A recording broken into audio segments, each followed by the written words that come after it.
ഹബീബായ നബി കരീം സല്ലല്ലാഹു അലൈഹി വസല്ലമ തങ്ങൾ പരിശുദ്ധ മക്കം ഫതഹായ ശേഷം, മക്ക കീഴടങ്ങിയ ശേഷം അള്ളാഹുവിന്റെ ഹബീബ് സല്ലല്ലാഹു അലൈഹി വസല്ലമ തങ്ങൾ സ്വഹാബികളുമായി വലിയ സൈനിക ആധിപത്യത്തോടുകൂടെ മക്കയെ സമീപിക്കുന്ന സന്ദർഭത്തിൽ കഅബ തവാഫ് ചെയ്തു.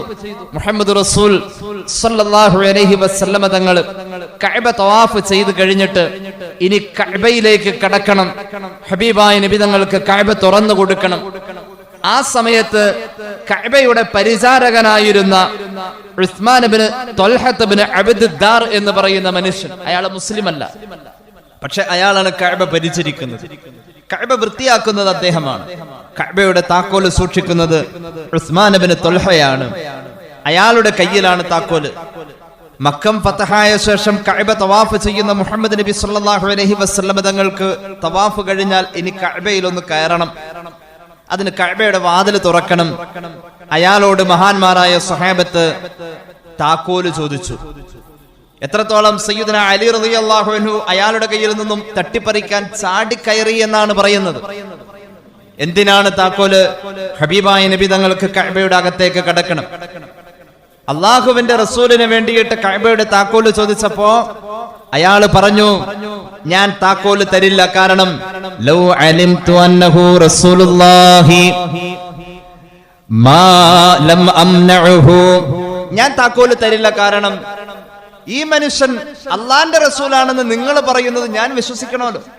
എനിക്ക് വിശ്വാസമല്ല. ഞാൻ ഈ മനുഷ്യനിൽ അള്ളാഹുവിന്റെ നബിയാണെന്നുള്ള വിശ്വാസം അർപ്പിക്കാത്തത് കൊണ്ട് ഞാൻ നിങ്ങൾക്ക് താക്കോല് തരൂല. ഇങ്ങോട്ട് ഞാൻ പൂർണ്ണമായും ബോധ്യമാവാത്ത ആരെയും പ്രവേശിപ്പിക്കാറില്ല, അതുകൊണ്ട് ഞാൻ തരൂല എന്ന് പറഞ്ഞു ഉസ്മാൻ ഇബ്നു ത്വൽഹത്ത് ഇബ്നു അബ്ദുദ്ദാർ എന്ന് പറയുന്ന മനുഷ്യൻ കഅബയുടെ താക്കോല് കൊടുത്തില്ല. ഫലവാ അലി ഇബ്നു അബി ത്വാലിബ് റളിയല്ലാഹു അൻഹു യദഹു, മഹാനായ അലി റളിയല്ലാഹു അൻഹു ആ മനുഷ്യന്റെ നേരെ കൈ നീട്ടി താക്കോല് തരണേ. അലി റളിയല്ലാഹു അൻഹു അയാളിൽ നിന്നും പിടിച്ചു പറിച്ചു താക്കോല് വാങ്ങി കഅബ തുറന്നു. കഅബ തുറന്നു. ഹബീബായ നബി തങ്ങൾ കഅബയുടെ അകത്തേക്ക് കയറി. കഅബയുടെ അകത്ത് ഹബീബായ നബി തങ്ങൾ 2 റക്അത്ത് നിസ്കരിച്ചു. എന്നിട്ടോ അല്ലാഹുവിന്റെ ഹബീബ് പുറത്തു വന്നു. പുറത്തു വന്ന ശേഷം മഹാന്മാരായ സ്വഹാബത്ത് എല്ലാവരും വല്ലാതെ പ്രകോപിതരായി നിൽക്കുകയാ. റസൂലുള്ളാഹി ഉള്ളതിന്റെ പേരിൽ ആരും ഒന്നും ചെയ്യാത്തത്, അല്ലെങ്കിലോ ഉസ്മാൻ ഇബ്നു ത്വൽഹ എന്ന് പറയുന്ന നിഷേധിയായ മനുഷ്യനെ അവിടെ വെച്ച് കൈകാര്യം ചെയ്യാൻ സ്വഹാബിക്ക് കഴിയും. മഹാന്മാരായ സ്വഹാബത്ത് അച്ചടക്കത്തോടുകൂടെ ഹബീബിനെ മാനിച്ചുകൊണ്ട് മിണ്ടാതിരിക്കുമ്പോൾ മഹാനായ അബ്ബാസ് റളിയല്ലാഹു അൻഹു ഉസ്മാൻ ഇബ്നു ത്വൽഹയോട് പറയാണ്, അല്ലയോ ഉസ്മാൻ ഇബ്നു ത്വൽഹ, നീ കൈവശം വെച്ചിരിക്കുന്ന ഈ താക്കോലുണ്ടല്ലോ, ഇന്ന് മുതൽക്ക് മക്കം ഫതഹായ വിവരം നീ അറിഞ്ഞിട്ടില്ലേ? അത് മുസ്ലിമീങ്ങളുടെ നേതാവിന്റെ കയ്യിലേക്ക് കൊടുക്കണേ. തിരിച്ചു കൊടുക്കണം താക്കോല്. ഉസ്മാൻ ഇബ്നു ത്വൽഹ പറഞ്ഞു, ഞാൻ താക്കോല് തിരിച്ചേൽപ്പിക്കൂല. അൻ യുഅതിയഹുൽ മിഫ്താഹ വയജ്മഅ ലഹു സിഖായ വസ്സദാന, ഞാൻ താക്കോല് തിരിച്ച് ഏൽപ്പിക്കൂല. ഇത് ഞാൻ ഒരു ഉത്തരവാദിത്തമായി കൊണ്ട് നടക്കുന്നതാ. പൂർവികരായ പിതാക്കളിൽ നിന്നും ഇന്ന് വരെ ഒരു വീഴ്ച കൂടാതെ കഅബ പരിചരിച്ചു പോരുന്നവനാ ഞാൻ ഇസ്ലാമിന്റെ പേരിൽ മക്കം ഫതഹായതിന്റെ പേരിൽ ഇത് തിരിച്ചേൽപ്പിക്കേണ്ടതില്ലല്ലോ. കഅബ ഭദ്രമായി ഞാൻ നോക്കുന്നുണ്ടല്ലോ. പ്രശ്നം സങ്കീർണമാകുന്ന നേരത്താണ് സൂറത്തുൻ നിസാഇന്റെ 58-ാമത്തെ ആയത്ത് അവതരിക്കുന്നത്. മഹാനായ മലക്ക് ജിബ്രീൽ അലൈഹിസ്സലാം ഇറങ്ങി വരികയാണ്. ബിസ്മില്ലാഹിർ റഹ്മാനിർ റഹീം.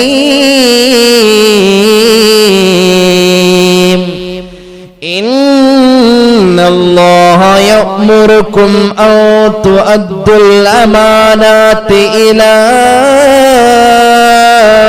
അഹ്ലിഹാ وإذا حكمتم بين الناس أن تحكموا بالعدل إن الله نعم ما يعظكم به إن الله كان سميعا بصيرا. ആ മനുഷ്യൻ ഒരു മുസ്ലിം അല്ലാഞ്ഞിട്ടും അയാളുടെ ഉത്തരവാദിത്വ ബോധത്തെ അള്ളാഹുവിന്റെ ഖുർആൻ ശരിവെക്കുകയാ. നബിയേ, താക്കോല് മുസ്ലിമീങ്ങൾക്ക് വേണ്ട നബിയേ, തിരിച്ചു കൊടുത്തേക്ക്. ഒരു അമുസ്ലിമാണേൽ പോലും അയാൾ ചെയ്തുകൊണ്ടിരുന്ന ആ പ്രവൃത്തിയുടെ ഉത്തരവാദിത്വ ബോധത്തെ പരിശുദ്ധ വഹ്യ് അംഗീകരിച്ചു. ഉത്തരവാദിത്വ ബോധം ആര് നിർവഹിച്ചാലും മതഭേദമന്യേ അത് അംഗീകരിക്കണമെന്ന് പഠിപ്പിക്കുന്നതാ പരിശുദ്ധമായ ഖുർആന്റെ അധ്യാപനം. മതഭേദമന്യേ അത് അംഗീകരിക്കേണ്ടതാ. എങ്കിൽ മതം പറയുന്ന ഉത്തരവാദിത്വ ബോധത്തിലേക്ക് നമ്മൾ കടന്നു വരുമ്പോ, എന്റെ പ്രിയമുള്ള സഹോദരങ്ങളെ, സഹോദരിമാരെ, നാം എത്ര കണ്ട് ശ്രദ്ധിക്കേണ്ടിയിരിക്കുന്നു. മതഭേദമന്യേ ഉത്തരവാദിത്വ ബോധം നിർവഹിക്കുന്ന ആളെ അംഗീകരിച്ച അള്ളാഹുവിന്റെ ഖുർആനിന്റെ അധ്യാപനത്തെ ആ മനുഷ്യൻ അത്ഭുതത്തോടുകൂടെ കാതോർക്കുന്നു. നിശബ്ദ നിർഭരമായ സ്വഹാബി വൃന്ദത്തിന്റെ ഇടയിലേക്ക് ഉസ്മാൻ ഇബ്നു തുൽഹ എന്ന് പറയുന്ന മനുഷ്യൻ കടന്നു വന്നുകൊണ്ട് ഹബീബിന്റെ കൈക്ക് പിടിച്ചുകൊണ്ട് ഉറക്കെ പറഞ്ഞു, അശ്ഹദു അല്ലാ ഇലാഹ ഇല്ലല്ലാഹ് വ അന്ന മുഹമ്മദർ റസൂലുള്ളാഹ് സ്വല്ലല്ലാഹു അലൈഹി വസല്ലം. ഞാൻ ഇന്നു മുതൽക്ക് നിങ്ങളുടെ കൂടെയാണ്. ഞാൻ ഇന്നു മുതൽക്ക് നിങ്ങളുടെ കൂടെയാണ്. ഉത്തരവാദിത്വ ബോധത്തെക്കുറിച്ച് ഈ മതത്തിൽ ഇത്രയും ആഴമേറിയ പഠനം ഉണ്ടെങ്കിൽ ഈ മതത്തിൽ ഞാൻ ഇന്നു മുതൽ അംഗമാണ്. ഉസ്മാൻ ഇബ്നു തുൽഹ കലിമ ചൊല്ലി. അപ്പോഴുണ്ട് ജിബ്രീൽ അലൈഹിസ്സലാം വീണ്ടും ഇറങ്ങി വന്നു. എന്നിട്ട് പറഞ്ഞു, നബിയേ, അന്ന സിദാനത ഫീ ഔലാദി ഉസ്മാന അബദാ. ഖിയാമത്ത് നാൾ വരെ പരിശുദ്ധമായ കഅബയുടെ പരിചാരകൻ എന്നത് ഉസ്മാൻ ഇബ്നു തുൽഹയുടെ കുടുംബത്തിന് അവകാശപ്പെട്ടതാണെന്ന് അല്ലാഹുവിന്റെ പ്രഖ്യാപനം നബിയെ സയ്യിദുനാ ജിബ്രീൽ. നിങ്ങൾക്കറിയുമോ, ഈ കാലഘട്ടത്തിലെ ജീവിതത്തെ കുറിച്ചൊന്ന് ആലോചിച്ചു നോക്കൂ. നമുക്ക് പറയാൻ കഴിയുമല്ലോ, 22 വയസ്സിൽ കല്യാണം കഴിച്ചവർ ഒരു പക്ഷെ എന്നെ കേൾക്കുന്ന ഉപ്പമാരിലുണ്ടാവും. 22 വയസ്സിൽ കല്യാണം കഴിച്ചു, 23-ാമത്തെ വയസ്സിൽ മക്കളുടെ ഉപ്പയായി. അല്ലെങ്കിൽ പറയാമല്ലോ, എന്റെ വാപ്പ വളരെ ചെറുപ്പത്തിലെ ഞങ്ങളെ യതീമാക്കിയിട്ട് മരിച്ചുപോയതാ. വാപ്പ മരിച്ച ശേഷം 5 സഹോദരിമാരുടെ വിവാഹം ഞാനാണ് നടത്തി കൊടുത്തിട്ടുള്ളത്. എന്റെ സഹോദരിമാരുടെ വിവാഹവും നടത്തി, എന്റെ കല്യാണവും കഴിഞ്ഞ് എന്റെ അനുജന്മാരുടെ കല്യാണവും നടത്തി. ഞാനൊരു വീട് വെച്ചു, ഹജ്ജിന് പോയി. എന്താ നമ്മുടെ കയ്യിലുണ്ടായിരുന്ന സമ്പാദ്യം? ആയിരങ്ങളുടെ വരുമാനമല്ല, ഒരു പശു വളർത്തിയായിരിക്കും ഒരു പക്ഷേ ജീവിതത്തിൽ ഇങ്ങനെയുള്ള കാര്യങ്ങൾ നടത്തിയിട്ടുണ്ടാവാം. അല്ലെങ്കിലോ ഒരു കൈക്കോട്ട് കിളച്ചതിന്റെ പേരിലായിരിക്കും. ഈ ഒരു ചെറിയ വരുമാനത്തിൽ നിന്നുകൊണ്ട് വലിയ ഒരു ഉത്തരവാദിത്വം നിർവഹിച്ചവരായിരിക്കാം ഒരു പക്ഷേ എന്റെ മുന്നിലുള്ളത്. എന്നാൽ ഇന്ന് നിങ്ങൾ ആലോചിച്ചു നോക്കൂ, നമ്മൾ വളർത്തുന്ന നമ്മുടെ മക്കൾക്ക് അവരുടെ പ്രായത്തിനനുസരിച്ചുള്ള പക്വതയില്ല, പക്ഷേ വിദ്യാഭ്യാസമുണ്ട്. എത്ര ഫ്ലുവന്റായി അവർ ഇംഗ്ലീഷ് സംസാരിച്ചാലും, എത്ര യൂണിവേഴ്സിറ്റിയുടെ സർട്ടിഫിക്കറ്റ് അവർ ഉണ്ടാക്കിയാലും ജീവിതത്തിൽ പ്രധാനപ്പെട്ടതൊന്നും അവർക്ക് ഇല്ലല്ലോ. എന്തിനേറെ ധൈര്യമായ ഒരു കല്യാണം കഴിപ്പിക്കാൻ പോലും നമുക്ക് മടിയല്ലേ? ഒരു പെൺകുട്ടിയുടെ ജീവിതം അവന്റെ കയ്യിലേക്ക് കിട്ടിക്കഴിഞ്ഞാൽ എങ്ങനെയാ നമ്മുടെ മോനവളെ കൊണ്ട് നടക്കാ? എങ്ങനെയാ നമ്മുടെ മോളെ മറ്റൊരു അടുക്കളയിലേക്ക് പറഞ്ഞയച്ചാൽ വിവാഹം കഴിഞ്ഞ് എത്തിപ്പെടുന്ന കുടുംബത്തിലേക്ക് നാം പൊന്നുപോലെ വളർത്തിയ നമ്മുടെ പൊന്നാര മോള് ചെന്നാൽ ആ കുടുംബത്തിൽ എങ്ങനെയാവാ? ഉത്തരവാദിത്വ ബോധത്തെ കുറിച്ച് ഇന്നത്തെ തലമുറയിൽ ഒരു കാഴ്ചപ്പാടുമില്ല. എല്ലാം കളിയുടെയും ചിരിയുടെയും ലോകത്തേക്ക് മാറി നിൽക്കുന്ന കാലമല്ലേ? ആ അർത്ഥത്തിൽ ചിന്തിച്ചാൽ പ്രായമായവർക്ക് പോലും ഇന്ന് ഉത്തരവാദിത്വ ബോധമില്ലാതെ പോവുകയാ. ആരോട് ചോദിക്കാൻ, ആരോട് പറയാൻ നമ്മൾ ആലോചിച്ചിട്ടുണ്ടോ? ഇതിനെല്ലാം റബ്ബിന്റെ മുന്നിൽ കൃത്യമായി നമ്മൾ ഉത്തരം പറയേണ്ടിയിരിക്കുന്നു. അല്ലാഹുവിന്റെ ഹബീബ് പഠിപ്പിക്കുന്ന ഒരു ഹദീസ് മഹാനായ ഇമാം അഹ്മദ് അവിടുത്തെ മുസ്നദിൽ ഉദ്ധരിക്കുകയാ. ഉത്തരവാദിത്വ ബോധമില്ലാത്തവർ ലോകാവസാനത്തിന്റെ അടയാളമാ. ലോകാവസാനത്തിന്റെ പ്രധാന അടയാളമാണ്. അള്ളാഹുവിന്റെ ഹബീബിന്റെ സദസ്സിലേക്ക് ഒരു സ്വഹാബി കടന്നു വരികയാ. ഈ ഹദീസ് നിവേദനം ചെയ്യുന്നത് മഹാനായ അബൂ ഹുറൈറ റളിയല്ലാഹു അൻഹു. ഒരു സ്വഹാബി ഹബീബിന്റെ സദസ്സിലേക്ക് കടന്നു വരുന്നു. ഹബീബായ നബി തങ്ങൾ സ്വഹാബികളുടെ ഇടയിൽ ഇരിക്കുകയാ. ബൈനമാ റസൂലുള്ളാഹി സ്വല്ലല്ലാഹു അലൈഹി വസല്ലമ ജാലിസുൻ യുഹദ്ദിസുൽ ഖൗമ ഫീ മജ്ലിസിഹി ഹദീഫാ. സ്വഹാബത്തിന് ഗൗരവകരമായ ഒരു ഹദീസ് പറഞ്ഞുകൊണ്ടിരിക്കുമ്പോ സ്വഹാബികൾ ശ്വാസം അടക്കി പിടിച്ചുകൊണ്ട് ഹബീബിന്റെ അധര കുസുമത്തിലേക്ക് നോക്കിക്കൊണ്ടിരിക്കുമ്പോ റസൂലുള്ള പറയുന്നത് മാത്രം സശ്രദ്ധം കേട്ടുകൊണ്ടിരിക്കുമ്പോ ഒരു അഅ്റാബിയായ സ്വഹാബി അങ്ങ് കടന്നു വന്നിട്ട് ഹബീബിനോട് ചോദിക്കുകയാ. അഅ്റാബി എന്ന് പറഞ്ഞാൽ ഒരു നാട്ടിൻപുറത്തുകാരൻ. വലിയ സംസ്കാരങ്ങളൊന്നും അദ്ദേഹത്തിന് അറിയില്ല, വലിയ പരിഷ്കാര ചിന്തയില്ല, ഒരു സാധാരണക്കാരനായ സ്വഹാബിയാണ്. വലിയ വിദ്യാഭ്യാസമുള്ള ആളൊന്നുമല്ല. ഒരു സദസ്സിലേക്ക് കടന്നു വന്നാൽ അതിന്റെ മാന്യതയെ കുറിച്ച് വലിയ ഗ്രാഹ്യമുള്ള ആളല്ല.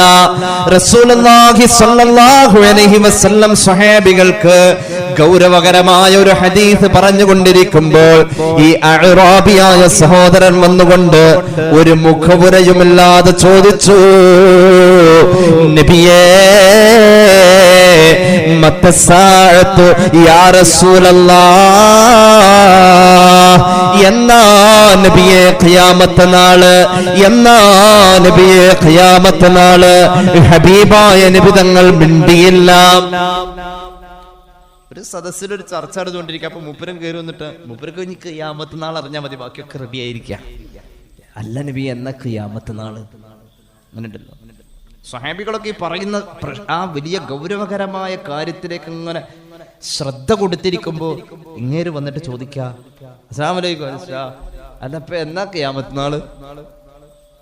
ഇപ്പൊ ഉസ്താദ് ഫറായിലിന്റെ മസല പറഞ്ഞു കൊടുത്തിരിക്കുക. അപ്പുറത്തെ വീട്ടിൽ അബൂബക്കർക്കാക്ക് ആ സ്ഥലം ഇങ്ങനെ വീതിക്കണം, അങ്ങനെ വീതിക്കണം, 6-1 ഇന്ന ആൾക്ക്, 3-1 ഇന്ന ആൾക്ക് ഇങ്ങനെ പറഞ്ഞുകൊണ്ടിരിക്കുക. അപ്പൊ ഒരാൾ വന്നിട്ട് എന്റെ ഇടക്കേട്ട് കയറിയിട്ട് ഒന്നുമില്ലാണ്ട് ചോദിക്കുക, ഈ ഞായറാഴ്ചയാണ് മറ്റേ മുഹമ്മദ് കാട മോളുടെ കല്യാണം, ഉസ്താദിനെ വിളിച്ചിട്ടില്ലേ? ഒരു 5 മിനിറ്റ് അതിന്റെ ഇടയ്ക്കേക്കാൻ അങ്ങോട്ട് പോയി കഴിഞ്ഞാൽ ഈ ചർച്ചയുടെ ഗൗരവം അങ്ങോട്ട് പോകും. ആ മസല ചോദിക്കാൻ വന്ന ആൾക്ക് ദേഷ്യം വരും. സ്വാഭാവികമാ സ്വഹാബികൾക്ക് ദേഷ്യം വന്നു. സ്വഹാബികൾക്ക് ദേഷ്യം വന്നു. ഹബീബായ നബി തങ്ങൾ ഈ സ്വഹാബിയോട് മിണ്ടിയതുമില്ല, മറുപടി കൊടുത്തില്ല. എന്ന ഖിയാമത്ത് നാളെന്ന് ഉത്തരം പറഞ്ഞില്ല. സദസ്സിൽ ചില സ്വഹാബികൾ പിറുപിറുക്കാൻ തുടങ്ങി.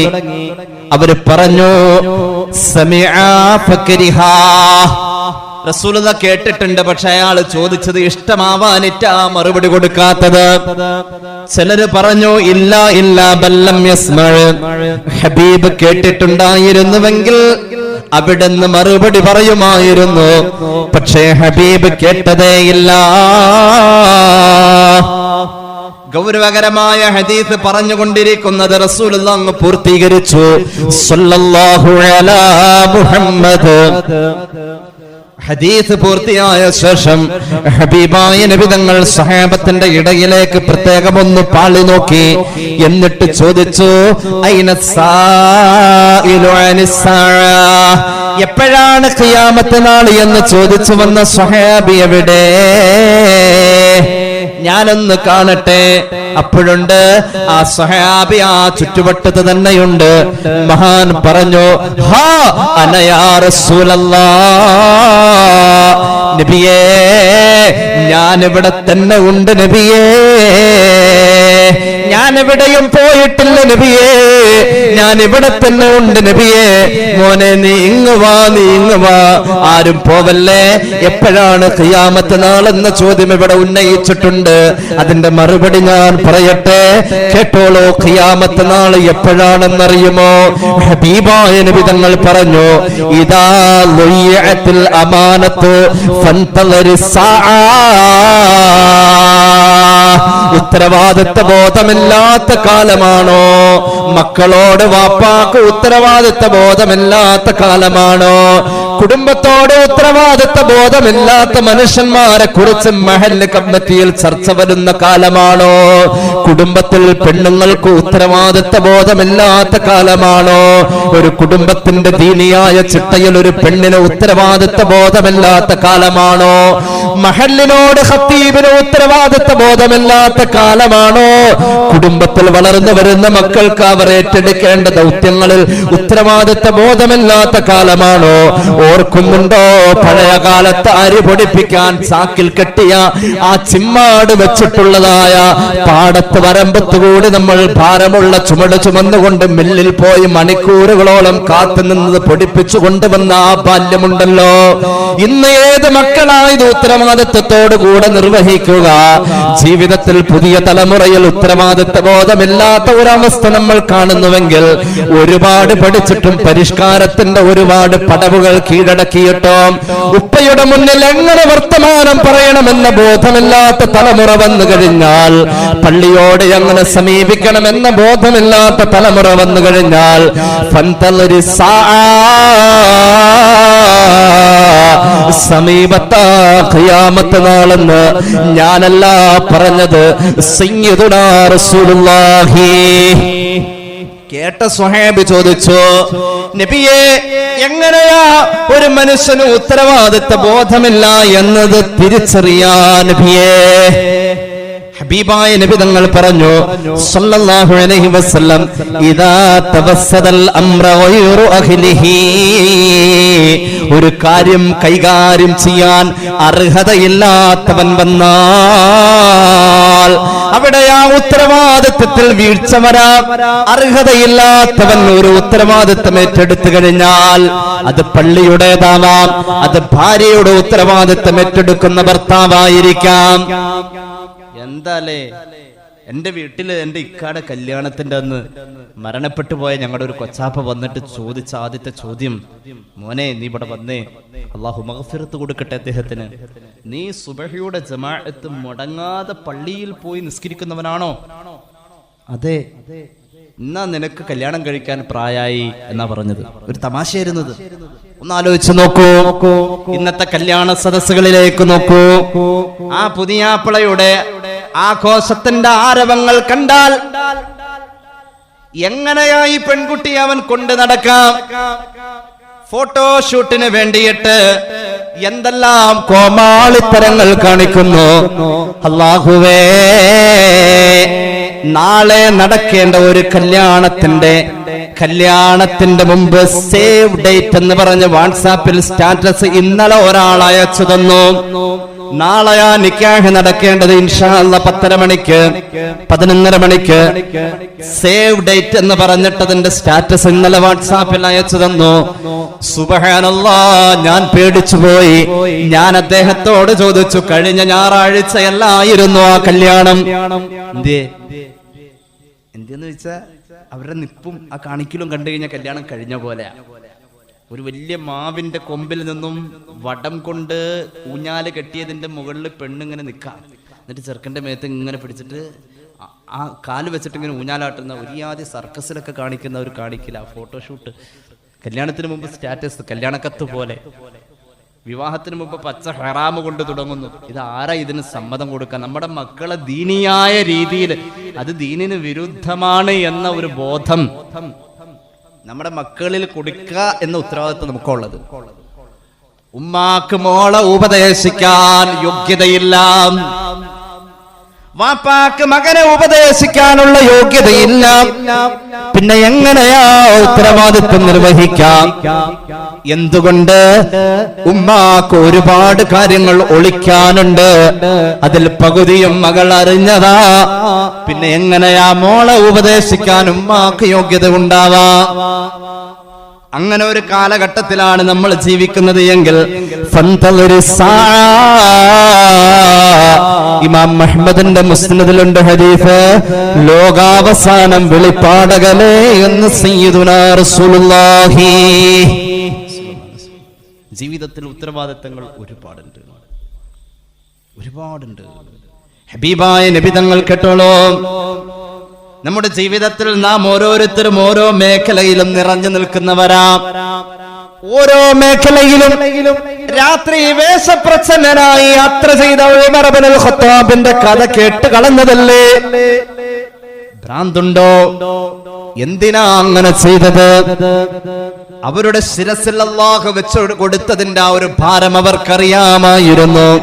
കേട്ടോളൂ, സ്വകാര്യമായി പലതും പലരും പലരോട് പറഞ്ഞു കഴിഞ്ഞാൽ അത് പുറത്തു വരുന്ന ഒരു രഹസ്യം, പരസ്യം പോലെ ആരെയും വിശ്വസിച്ച് പറയാൻ കഴിയില്ല. ഒന്നും പറഞ്ഞാൽ അത് വിശ്വസിച്ച് പറയാൻ കഴിയില്ല. അത് തൊട്ടടുത്ത സമയം എത്തേണ്ടടുത്ത് എത്തിക്കുന്നു. മനുഷ്യന്മാർക്ക് രഹസ്യം സൂക്ഷിക്കാൻ കഴിയാത്ത ഒരു കാലമല്ലേ? രഹസ്യം സൂക്ഷിക്കാൻ കഴിയാത്ത ഒരു കാലമല്ലേ ഇന്ന്? ഞാനല്ലേ എല്ലാം അങ്ങനെ രഹസ്യം നമ്മുടെ കയ്യിലുണ്ടാവും. മറ്റേ ആൾ അങ്ങനെ പറഞ്ഞത് അവസാനം അതിന്റെ അടിയിൽ പറഞ്ഞിട്ടുണ്ടാവും, ആരോടും പറയരുട്ടാ. നമ്മളിത് അങ്ങനെ തന്നെ അപ്പുറത്തേക്ക് ഫോട്ടോസ്റ്റാറ്റ് എടുക്കും, എന്നിട്ട് അതിന്റെ അടിയിൽ നമ്മളും കൊടുക്കും. എന്ത്? ആരോടും പറയരുട്ടാ, അങ്ങനെ പറഞ്ഞ അന്വേഷിച്ച്. അപ്പൊ ആരോടും പറയണോട്ടോ എന്നല്ല പറഞ്ഞ്, പറയരുത് കേട്ടോ, അതും ഉണ്ടാവും അതിന്റെ കൂടെ. അങ്ങനെ ഒരു കാലത്തല്ലേ നമ്മൾ ജീവിക്കാൻ? മാറ്റങ്ങൾ വരണ്ടേ? ഞാനിങ്ങനെ അതിന്റെ ചെറിയ ഓർമ്മപ്പെടുത്തലുകൾ ജീവിതത്തിൽ പലതും ഉണ്ട്. ഇനി ഞാൻ ഒരു കാര്യം പറയട്ടെ. ഭാര്യയുടെ കുറ്റം ഭർത്താവ് പറയാൻ പാടില്ലാതെ പെങ്ങള് വരുന്ന ദിവസമാണെങ്കിലും ഭർത്താവിനെ പറ്റി ഭാര്യ കുറ്റം പറയാൻ പാടില്ല. അവളുടെ വീട്ടിൽ ചെല്ലുന്ന ദിവസമാണേലും. എന്തുകൊണ്ട്? രണ്ടുപേരും ഒന്നായവരാ. മനുഷ്യരെന്ന നിലയിൽ അപാകതകളും പോരായ്മകളും പരസ്പരം ബോധ്യപ്പെട്ടവരാ. അത് പറയൽ ഹബീബായ നബി തങ്ങളുടെ ശാപം കിട്ടാൻ സാധ്യതയുള്ളത്. അല്ലാഹുവിന്റെ റസൂല് പഠിപ്പിച്ചല്ലോ സല്ലല്ലാഹു അലൈഹി വസല്ലം, ഇന്ന മിൻ അഅ്ളമിൽ അമാനാത്തി ഇൻദല്ലാഹി യൗമൽ ഖിയാമ, പരലോകത്ത് വിസ്തരിക്കുന്ന ഏറ്റവും ഗൗരവകരമായ ഉത്തരവാദിത്തം ഏതാണെന്നറിയുമോ? അർറജുലാ യുഫ്ളി ഇലംറഅതിഹി വതുഫ്ളി ഇലൈഹി ثم ينشر سرها. ഒരാളോട് ചേർന്ന് നിൽക്കുമ്പോൾ അയാളുടെ എല്ലാ സ്വഭാവവും അറിയോ? അല്ലെങ്കിലും ഖുർആൻ പറഞ്ഞിട്ടുള്ളത് ഭാര്യ ഭർത്താവിന്റെ വസ്ത്രം എന്നാണ്, ഭർത്താവ് ഭാര്യയുടെ വസ്ത്രം എന്നാണ്.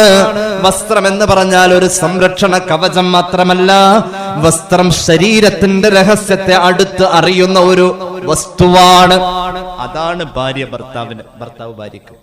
ആ രഹസ്യങ്ങളൊക്കെ അറിഞ്ഞിട്ട് ഭാര്യയുടെ കുറ്റം ഭർത്താവ് പറഞ്ഞാൽ യഥാർത്ഥത്തിൽ അവളുടെ കുറവ് മറ്റൊരാളുടെ കുറവ് പറയും പോലെയല്ല, അതൊരു അമാനത്താണ്.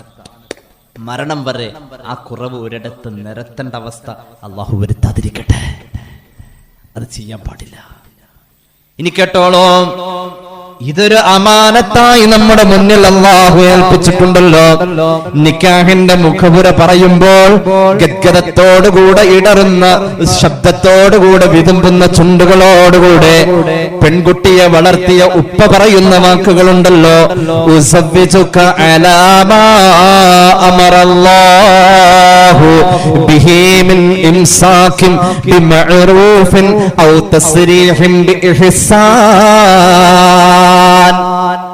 നിക്കാഹിന്റെ സദസ്സിൽ ഈ ഉത്തരവാദിത്തത്തെ കുറിച്ചൊന്ന് ഓർമ്മപ്പെടുത്തുന്നുണ്ട്. അള്ളാഹുവിനെ മുൻനിർത്തിയിട്ട് നിന്നോട് പറയട്ടെ, പടച്ച റബ്ബ് കൽപ്പിച്ചതനുസരിച്ചായി ബന്ധം ഇവിടെ പുലരുന്നത്. ഈ ബന്ധത്തിന്റെ അടിസ്ഥാന സ്വഭാവം മിൻ ഇംസാകിൻ ബിമഅറൂഫ്, ജീവിതത്തിൽ നീ മാന്യത നിലനിർത്തിയിട്ട് എന്റെ മോളെ പരിചരിക്കണേ, സംരക്ഷിക്കണേ. ഇത് വാപ്പ പറഞ്ഞു കൊടുക്കുന്നുണ്ട്. ആ പ്രതിജ്ഞക്ക് കൈ കൊടുക്കുന്നവരാ ഓരോ പുതിയാപ്പിളയും മാന്യത നിലനിർത്തണം. ആര്? മിൻ ഇംസാകിൻ ബിമഅറൂഫ്. ലോകത്ത് ഒരു ആണാണെന്ന് പറയേണ്ടത് അവന്റെ ഭാര്യയാണ്. അവന്റെ 13 രോമം മീശ പിരിച്ചു കാട്ടിയിട്ടോ അടിച്ചമർത്തിയിട്ടല്ലോ ആണത്തം സ്ഥാപിക്കാം.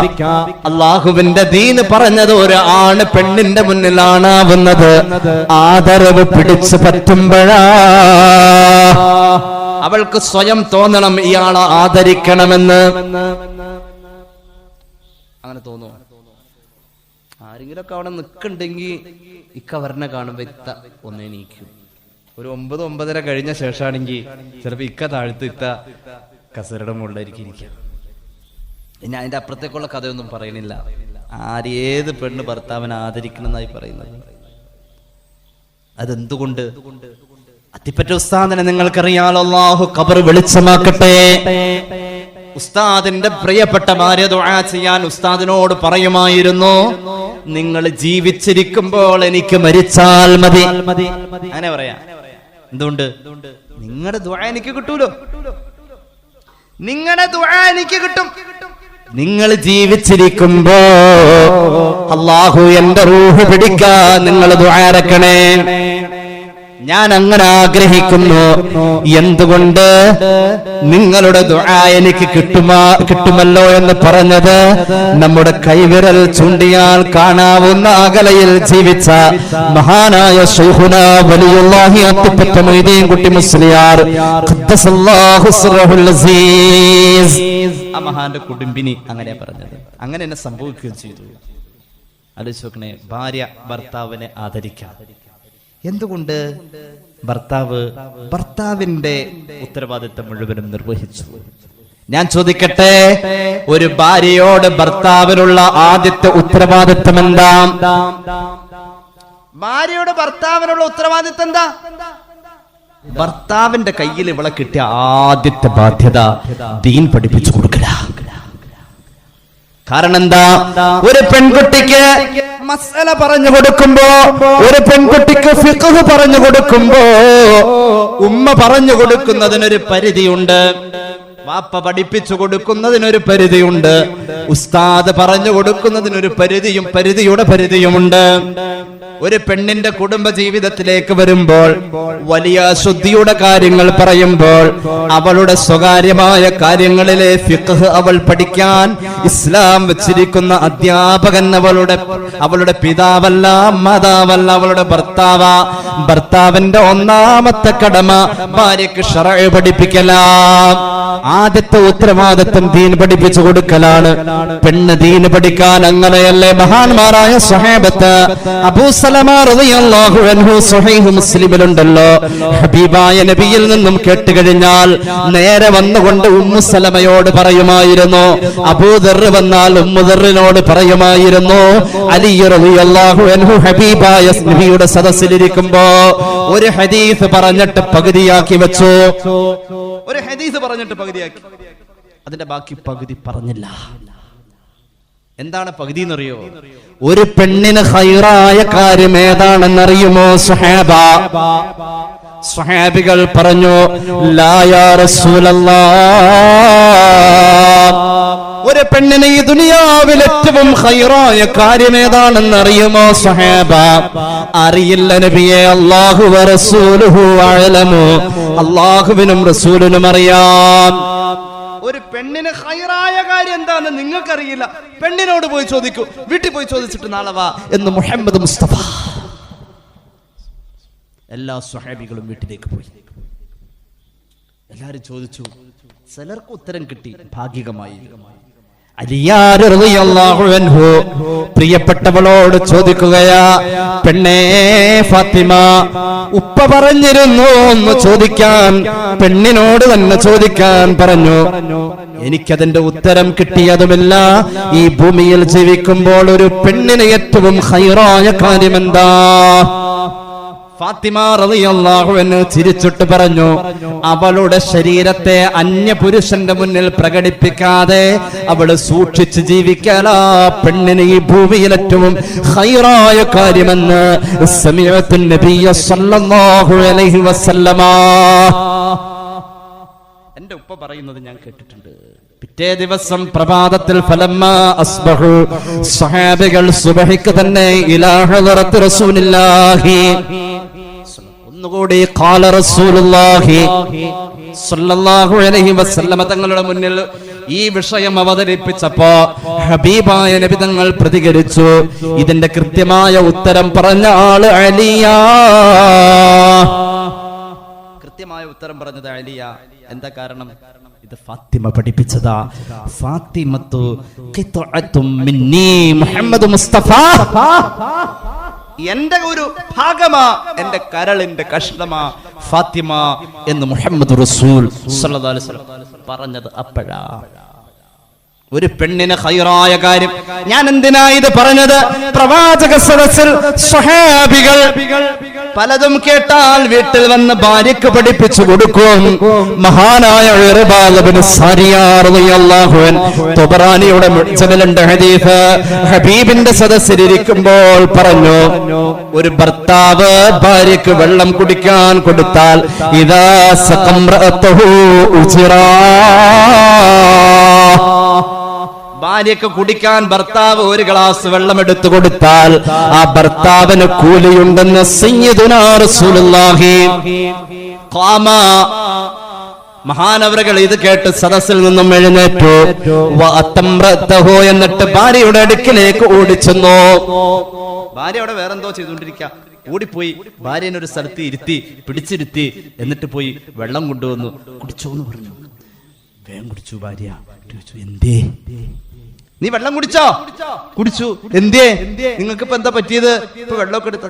റസൂലുള്ളാഹി പറഞ്ഞു, ഭർത്താവ് ഭാര്യക്ക് കുടിക്കാൻ വെള്ളം എടുത്തു കൊടുത്താൽ ആ വെള്ളം എടുത്തു കൊടുക്കുന്നതിന് ഭർത്താവിന് സദഖയുടെ കൂലിയാ സയ്യിദുനാ റസൂലുള്ളാഹി. ഇന്നലത്തെ ആ മീൻ കൂട്ടാനൊക്കെ വെച്ചിട്ടായിരിക്കും. ഇവിടെ അപ്പുറം ബിരിയാണി ആയിരിക്കും. എന്നാലും നമ്മുടെ വീട്ടിലെ പെണ്ണുങ്ങളുണ്ടല്ലോ, പഴയത് തിന്ന് തീർക്കാൻ വേണ്ടിയിട്ട് പടക്കപ്പെട്ടവരെന്നൊക്കെ പറയേണ്ടി വരും അല്ലേ? ചില വീട്ടിൽ അതാരണം പോത്തിനെ പോലും വളർത്തുന്നില്ല. കാരണം പോത്തിന് കൊടുക്കാൻ ഉണ്ടാവില്ല. കാരണം ഇന്നലത്തതും ഫ്രിഡ്ജിലിരിക്കണതൊക്കെ, ഫ്രിഡ്ജിന്റെ ഒക്കെ കോലം കണ്ട, ആകെ ഫ്രിഡ്ജ് ഒരു കോലത്തിൽ കണ്ടേക്കണത് ആ പരസ്യത്തിൽ കാണുന്ന ഫ്രിഡ്ജാ. അതിന്റെ അകത്താവുമ്പോ മുസമ്പി ഉണ്ടാവും, കോഴിമുട്ട ഉണ്ടാവും, ഒക്കെ ഉണ്ടാവും. നമ്മുടെ ഫ്രിഡ്ജ് തുറന്നു കഴിഞ്ഞാൽ അതിനകത്ത് ഇന്നത്തെ പഴങ്കഞ്ഞി, തേങ്ങ ചരുകിയത്, കമത്തി വെച്ചത്, അത് ഇത് അല്ലെ എല്ലാം ഉണ്ടാവും. ഈ ഫ്രിഡ്ജിലേക്ക് കയറാതെ വയറ്റിലേക്ക് കയറ്റി പരമാവധി അഡ്ജസ്റ്റ് ചെയ്ത് ഈ സഹോദരിമാര് കണ്ടമാനം കഷ്ടപ്പെടേണ്ട വിഷയത്തിൽ എന്നാണ് എനിക്ക് തോന്നുന്നത്. ഒക്കെ വേണം. ഭക്ഷണം വേസ്റ്റ് ആക്കാതെ അവര് വലിയൊരു സഹകരണം അവിടെ നടത്തുന്നുണ്ട്. ഇപ്പോഴാ പറയാ ശിരസ് തട്ടി ഇത്തിരി വെള്ളം വേണമെന്ന് പറഞ്ഞാ പിന്നെ ഞാനാ വെള്ളം നിനക്കാ അല്ലേ? സ്വഹാബി നബി സദസ്സിൽ നിന്നും പഠിച്ചതാ ഭാര്യക്ക് വെള്ളം കൊടുത്ത കൂലി ഉണ്ടെന്ന്. ഭർത്താവ് ഭാര്യക്ക് പഠിപ്പിച്ചു കൊടുക്കാൻ വീട്ടിലേക്ക് ഓടി എന്നുള്ളതാണ്. ആ ഭാര്യ എത്ര പേർക്ക് അത് പഠിപ്പിച്ചു കൊടുത്തു? ഒറ്റ വാക്കിൽ പറഞ്ഞാൽ പെണ്ണിന് ശറഅ് പഠിപ്പിച്ചു കൊടുക്കാ, ദീൻ പഠിപ്പിച്ചു കൊടുക്കാ എന്നത് ഭർത്താവിന്റെ ഉത്തരവാദിത്തമാണ്. ഒന്നാമത്തെ ഉത്തരവാദിത്തമാണ്.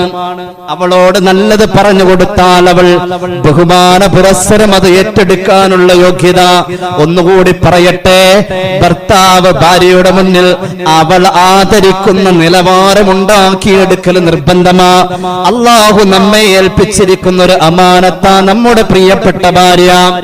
നേരെ തിരിച്ചു മഹദിയായ അസ്മാ റളിയല്ലാഹു അൻഹയുടെ പൊന്നുമോള് കല്യാണത്തിന് വിസമ്മതിച്ചു.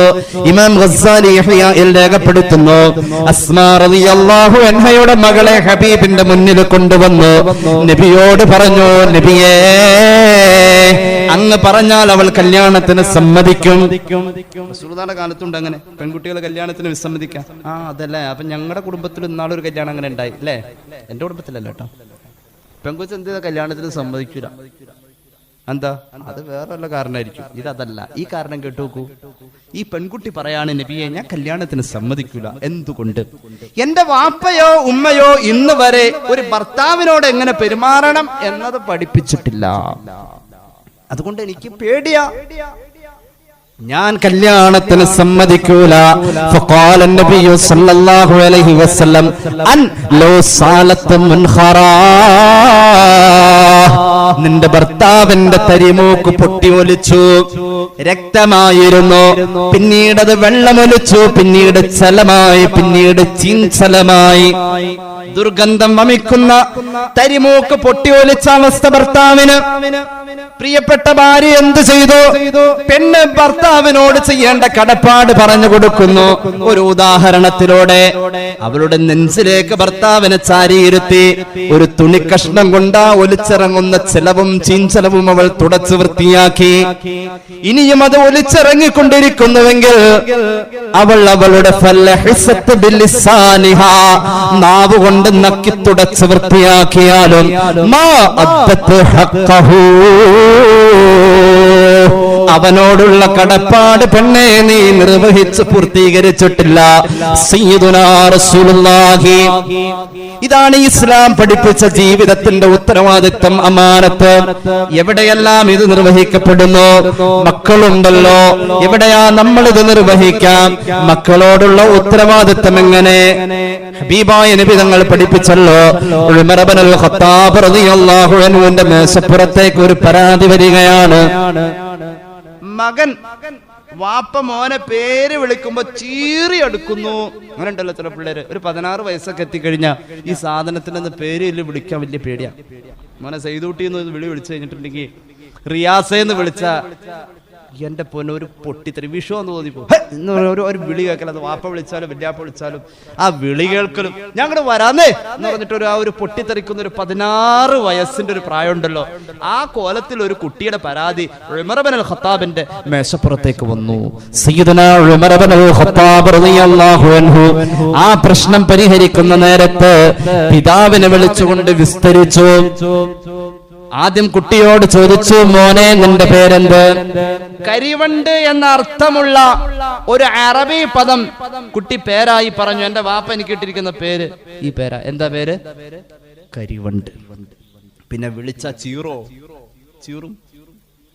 പേരിലിരിക്കുന്നു കാര്യം, പേരിലുണ്ട് കാര്യം. സയ്യിദുനാ റസൂലുള്ളാഹി ഹബീബ് പഠിപ്പിച്ചല്ലോ, ഹബീബായ നബി തങ്ങൾ പഠിപ്പിച്ചല്ലോ, മൻ വലദ ലഹു വലദൻ ഫൽയുഹ്സിൻ ഇസ്മാ, ഒരു കുട്ടി ജനിച്ചു കഴിഞ്ഞാൽ ആ കുട്ടിക്ക് നല്ല പേരിടട്ടെ. നല്ല പേരിടണം. ഇന്ന് പേര് പറഞ്ഞു കൊടുക്കണം ഉസ്താദ് ഗൂഗിൾ ആരുടെയാ അത് നമ്മൾ അറിയണില്ല. ഗൂഗിൾ ജൂതന്റെ. അവന് ഇഷ്ടമുള്ള പേര് അവൻ ഇട്ട് കൊടുക്കാം. എല്ലാം കഴിഞ്ഞ് മദ്രസയിൽ കൊണ്ടുവരുമ്പോഴാണ് ഈ പാവപ്പെട്ട സദർ ഉസ്താദ് ഇടങ്ങേറാവണത്. ഇത് എവിടെയെങ്കിലും ഒന്ന് കൊള്ളിക്കണമല്ലോ. ഈ ഉസ്താദ് ജോലി ചെയ്യണ പള്ളിയുടെ പരിസരത്ത് ഈ കോലത്തേക്കൂടെ ഒരു പേരുള്ളൊരു സാധനത്തിനെ കൊണ്ടുവന്നു കഴിഞ്ഞാൽ ഇനി മുഫത്തിശങ്ങാൻ വന്നു കഴിഞ്ഞാൽ മുഖത്തേട്ട് നോക്കിയാലോ എന്ന് ഓർത്ത് ഈ പേരെന്തെങ്കിലും ഒന്ന് കാണിക്കണമല്ലോ. അപ്പോഴാണ് ഈ ഗൂഗിൾ പറഞ്ഞതാണ്. അത് നെറ്റിൽ കണ്ടതാ, ബുഹാരിയിൽ കണ്ടു എന്ന് പറഞ്ഞ മാതിരിയാ, നെറ്റിൽ കണ്ടതാ. 2 മാസം ആകുമ്പോഴേക്കും സഹോദരിമാര് ഗൂഗിളിൽ തപ്പി തുടങ്ങി ഇതിപ്പോ ഏതാ ഇടണ്ടെന്ന് അറിയാൻ വേണ്ടിയിട്ട്. അപ്പൊ എല്ലാവർക്കും എളുപ്പമാണല്ലോ. മാതാപിതാവ് ഗൂഗിൾ ദൈവമാണല്ലോ, എല്ലാവരുടെ കയ്യിലുണ്ട്. ഒരു നല്ല പേര്, അസ്ഹാബുൽ ബദറിന്റെ പേര്. ഒരു കുട്ടി ഉണ്ടായാൽ നമ്മുടെ ഉത്തരവാദിത്തമാണ്. അവിടെ തുടങ്ങണം നല്ലത്. എന്തിനേറെ കുഞ്ഞ് ജനിക്കുന്നതിന് മുന്നേ തിന്നേണ്ട മുതല് ഹലാലാണെന്ന് ഉറപ്പുവരുത്തണം. തിന്നുന്ന മാല് ഹലാലിലായാൽ നന്നാ, ജനിക്കുന്നതെല്ലാം നല്ലതായി വരുമെന്നാ. മഹാനായ ഇമാം ഗസ്സാലിയുടെ അത്തിബുറുൽ മസ്ബൂഖ് ഫീ നസീഹത്തുൽ മുലൂക്ക് എന്ന് പറയുന്ന ഒരു കിതാബുണ്ട്. അതിലൊരു ചരിത്രം പറയുന്നുണ്ട്. മഹാനായ മുബാറക് റളിയല്ലാഹു അൻഹു നൂഹ് ഇബ്നു മറിയം എന്ന് പറയുന്ന ഭരണാധികാരിയുടെ അടിമയായി അദ്ദേഹത്തിന്റെ മുന്തിരിത്തോട്ടത്തിൽ ജോലി ചെയ്യുന്ന കാലം നൂഹ് ഇബ്നു മറിയം ഒരു സ്വാലിഹായ മഹാനായ ഭരണാധികാരി, മർവ നാടിന്റെ ഭരണാധികാരി. നൂഹ് ഇബ്നു മറിയം എന്ന് പറയുന്ന മഹാൻ മകൾക്ക് വേണ്ടിയിട്ട് പുതിയ പ്ലയെ തേടി നടക്കാം. ദീനുള്ളതോ എവിടെയും കിട്ടിയില്ല. അവസാനം ആരോ പറഞ്ഞു, പുതിയ അടിമയായി 2 മാസം മുമ്പേ ജോലിക്ക് കയറിയിരിക്കുന്ന മുബാറക് എന്ന് പറയുന്ന നീഗ്രോ ഉണ്ടല്ലോ, അയാൾ ഒരു സ്വാലിഹായ മനുഷ്യനാണ്. മഹാനായ മുബാറക് റളിയല്ലാഹു അൻഹുവിനെ കാണാൻ വേണ്ടി, തന്റെ തോട്ടത്തിലെ പുതിയ ജോലിക്കാരനെ കാണാൻ വേണ്ടിയിട്ട് നൂഹ് ഇബ്നു മറിയം എന്ന് പറയുന്ന ഭരണാധികാരി ചെല്ലുമ്പോൾ മുന്തിരി തോട്ടത്തിലെ തൊഴിലാളിയോട്, മുബാറക്കിനോട് പറയാ, നീഗ്രോയായ പുതിയ ജോലിക്കാരനോട് പറയാ, എനിക്കൊരു മുന്തിരി ചാറ് കുടിക്കാൻ കൊണ്ടുവരുമോ, മധുരമുള്ളത് കൊണ്ടുവരണേ. മഹാനായ മുബാറക് റളിയല്ലാഹു അൻഹു പോയി മുന്തിരി ചാറ് പിഴിഞ്ഞുകൊണ്ട് വന്നു കൊടുത്തു. നൂഹ് ഇബ്നു മറിയം എന്ന് പറയുന്ന സ്വാലിഹായ ഭരണാധികാരി അത് കുടിച്ചപ്പോൾ വല്ലാത്ത പുളി. ചോദിച്ചു, നിന്നോട് മധുരമുള്ളത് കൊണ്ടുവരാൻ പറഞ്ഞിട്ട് നീ എന്താ പുളിയുള്ളതല്ലേ കൊണ്ടുവന്നത്? പ്രിയപ്പെട്ട യജമാനനെ, മുന്തിരിയുടെ പുളിയും മധുരവും അറിയണമെങ്കിൽ ഞാനത് പൊട്ടിച്ച് വായിൽ വെച്ച് രുചിച്ചു നോക്കിയാലാ തിരിച്ചറിയോ. പൊട്ടിക്കാനോ രുചിക്കാനോ എനിക്ക് അനുവാദമില്ല. ഹലാലല്ലാത്ത ഒന്നും ഞാൻ എന്റെ വായിൽ വെച്ചിട്ടില്ല. ഇമാം ഗസാലി സുദീർഘമായി ഇതിങ്ങനെ പറഞ്ഞിട്ട് അവസാനം പറയുന്നുണ്ട്, മോളെ കെട്ടിച്ചു കൊടുക്കും. ആ മകളെ കല്യാണം കഴിച്ച് അതിലുണ്ടായ മോനാണ് പിന്നീട് വന്ന ഹദീസ് നിവേദക പരമ്പരയിലെ പ്രമുഖനായ അബ്ദുല്ലാഹ് ഇബ്നു മുബാറക് റളിയല്ലാഹു അൻഹു. അതാ നല്ല മുതൽ തിന്നണം ഒരു കുഞ്ഞ് നല്ലതായി ജനിക്കണമെങ്കിൽ. സഹോദരിമാരെ, ഗർഭിണിയായി കഴിഞ്ഞാൽ വളർന്നു വരുന്ന കുഞ്ഞിനോട് നമുക്ക് ഉത്തരവാദിത്വമുണ്ട്. നീ ചെന്നിരിക്കുന്ന സദസ്സിൽ നല്ല വർത്തമാനം നീ കേൾക്കണം, നല്ലതല്ലാത്ത ഒന്നും പറയല്ലേ. ആദ്യം അല്ലാഹു കാത് കൊടുക്കാം, അവസാന കണ്ണു കൊടുക്കാം. ഈ കുട്ടി നിന്റെ ഉദരത്തിൽ വളരുന്ന കാലം പുറത്തുള്ള ശബ്ദം അത് ഗീബത്തിന്റെ മലീവസമായ വർത്തമാനമാണ് എങ്കിൽ, അത് സിനിമാ ഗാനങ്ങളാണ് എങ്കിൽ, ഈ കുഞ്ഞു വയറ്റിൽ കിടന്ന് കേൾക്കുന്നു, എങ്ങനെ സ്വാലിഹാകുന്നു? ഉത്തരവാദിത്തങ്ങൾ നല്ല പേരിടണം, അദബ് പഠിപ്പിക്കണം. അദബ് പഠിപ്പിക്കണം എന്നുള്ളത് മദ്രസയിൽ വിടണം എന്നതിന് അർത്ഥാക്കരുത്. മദ്രസയിൽ 2 കൊല്ലം 2 മണിക്കൂർ ഒരു ഉസ്താദിന്റെ മുന്നിൽ ഒരു 300 പിള്ളേരെ കിട്ടിക്കഴിഞ്ഞാൽ എന്താക്കാൻ പറ്റുന്ന 3 എണ്ണത്തിനെ തന്നെ വീട്ടിൽ നോക്കാൻ പറ്റണില്ല, വാപ്പായും ഉമ്മായും കൂടിയിട്ട്. എന്നിട്ടാണ് ഒരു ഉസ്താദിന്റെ അടുത്തേക്ക് 300 എണ്ണത്തിനെ കൊടുത്തു. 10 ക്ലാസ് ഒരു ഉസ്താദ് നോക്കുന്ന മദ്രസ ഞങ്ങളുടെ അടുത്തുണ്ട്. ഞാൻ ചോദിച്ചു, ഉസ്താദിന് വല്ല കറാമത്തുണ്ടോ എന്ന് ചോദിച്ചു. കാരണം നടക്കൂല, ഇത് എന്താ ചെയ്യാ? എന്നിട്ട് അവസാനം ഓത്ത് ശരിയാവണില്ല. സഹോദരന്മാരെ, അതബ് പഠിക്കേണ്ടത് വീട്ടിൽ നിന്ന്. ഏത് കാലിൽ ചെരുപ്പിടണം? ഞാൻ ചോദിക്കട്ടെ, മദ്രസ കാണുന്നതിന് മുന്നേ അല്ലെങ്കിൽ മദ്രസയിൽ പോകാത്ത ഉമ്മ ഉടുപ്പിച്ച് പഠിപ്പിച്ച മുണ്ടുടുക്കലല്ലേ എന്റെ മുന്നിലുള്ള പലരും ഉടുക്കുന്നത്? ഉമ്മ മുണ്ടുടുക്കാൻ പഠിപ്പിച്ചവരുണ്ടാവൂല. ഒരു വീട്ടിൽ കയറിയാൽ എവിടെയാ ചെരുപ്പൂരിടേണ്ടത്? ഉമ്മ പഠിപ്പിച്ചതല്ലേ? ആദ്യം പഠിപ്പിച്ചതൊക്കെ ഉമ്മയല്ലേ? ഉമ്മയുടെ ഉത്തരവാദിത്വം വലുതല്ലേ? അല്ലാഹുവിന്റെ ഹബീബ് സല്ലല്ലാഹു അലൈഹി വസല്ലം തങ്ങൾ പഠിപ്പിച്ചല്ലോ, കുല്ലുക്കും റാഅ വകുല്ലുക്കും മസ്ഊലുൻ അൻ റഇയതിഹി. നിങ്ങളിൽ ഓരോരുത്തർക്കും ഉത്തരവാദിത്വമുണ്ട്. ആ ഓരോരുത്തരുടെയും ഉത്തരവാദിത്വം അല്ലാഹുവിന്റെ മുന്നിൽ ചോദ്യം ചെയ്യപ്പെടുമെന്ന് പറഞ്ഞിട്ട് അതിൽ പ്രത്യേകം പറഞ്ഞു, വറജുലു റാഇൻ അലാ അഹ്ലി ബൈതിഹി വഹുവ മസ്ഊലുൻ അൻഹും. പിതാക്കൾ കുടുംബത്തിന്റെ ഉത്തരവാദിത്വമുള്ളവരാ. മക്കൾ വഴിപിഴച്ചാൽ പിതാവേ നീയാ സമാധാനം പറയേണ്ടത്. വൽ മർഅതു റാഇയത്തുൻ അലാ ബൈതി സൗബഇലിഹാ വവലദിഹി. ഭാര്യയുടെ ഉത്തരവാദിത്വം കുടുംബശ്രീയിലെ ഉത്തരവാദിത്തമല്ല, ഭാര്യയുടെ ഉത്തരവാദിത്തം മുനിസിപ്പാലിറ്റിയിലെ ഉത്തരവാദിത്തമല്ല, കോർപ്പറേഷനിൽ എന്താണെന്ന് ചോദിക്കൂല. അള്ളാഹു ചോദിക്കുന്നത് നിയോജക മണ്ഡലത്തിലെ കാര്യമല്ല. പെണ്ണേ, നിന്റെ കുടുംബത്തിന്റെ ദീനിയായ കാര്യം, നിന്റെ ഭർത്താവിന്റെ സമ്പത്തിന്റെ കാര്യം, നിന്റെ മക്കളുടെ കാര്യം അല്ലാഹുവിന്റെ മുന്നിൽ വഹിയ മസ്ഊലത്തുൻ അൻഹും, അവരെ പറ്റി കൃത്യമായി അല്ലാഹു ചോദിക്കുമെന്ന് സ്വഹീഹുൽ ബുഖാരിയിൽ ഹദീസ് 5 പ്രാവശ്യം ഉദ്ധരിച്ചതായി കാണുന്നുണ്ട്.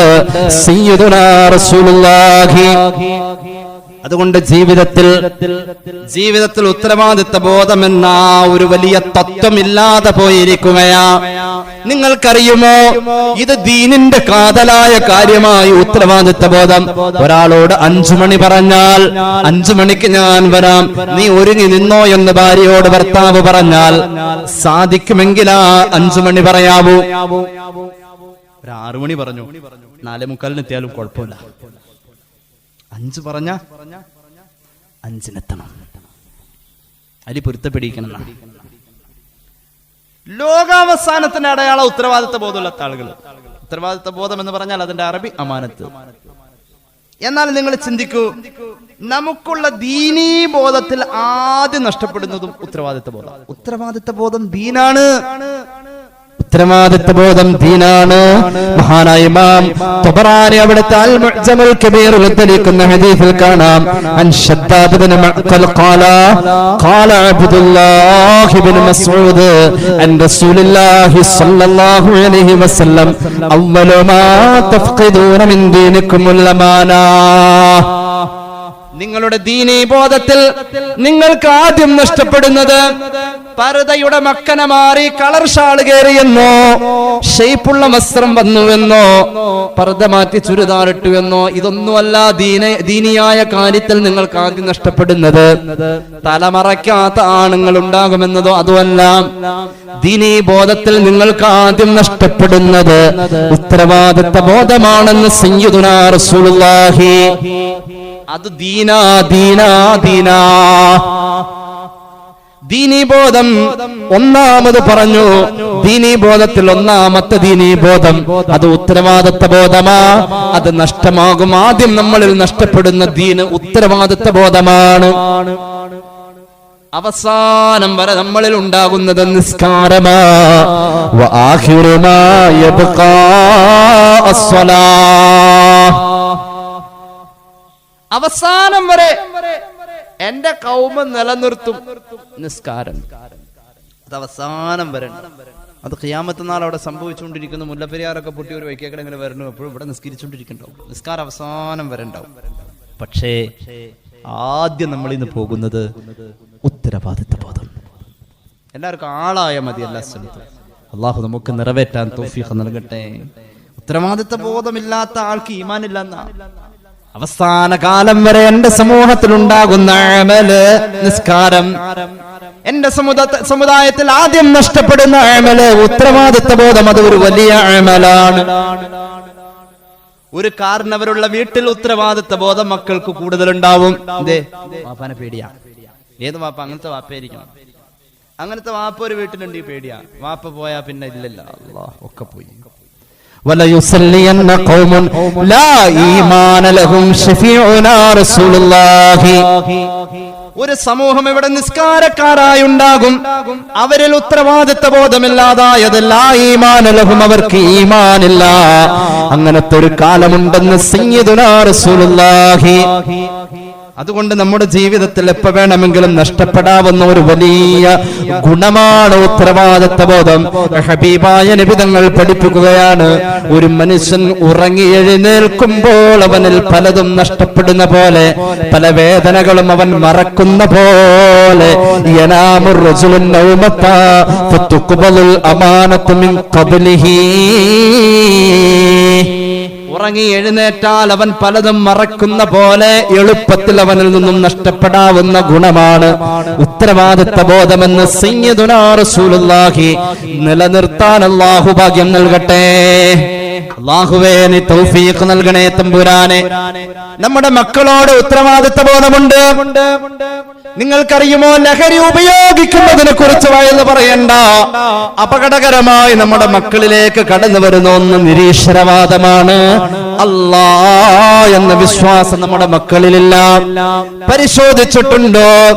നമ്മുടെ മക്കളുടെ നിസ്കാരത്തിൽ അവർ എത്രമാത്രം ഏകാഗ്രതയും താല്പര്യവും കാണിക്കുന്നുണ്ട്? പരിശോധിച്ചിട്ടുണ്ടോ? നോമ്പ് പിടിക്കുന്നതിൽ നമ്മുടെ മക്കൾക്ക് എത്ര ഉത്സാഹമുണ്ട്? പരിശോധിച്ചിട്ടുണ്ടോ? മതനിരാസം ഇങ്ങനെ മക്കളിലേക്ക് കുത്തിവെക്കപ്പെട്ടുകൊണ്ടിരിക്കുന്ന പുതിയ തലമുറയുടെ പുതിയ പരിഷ്കരിച്ച ലോകത്താ നമ്മൾ ജീവിക്കുന്നത്.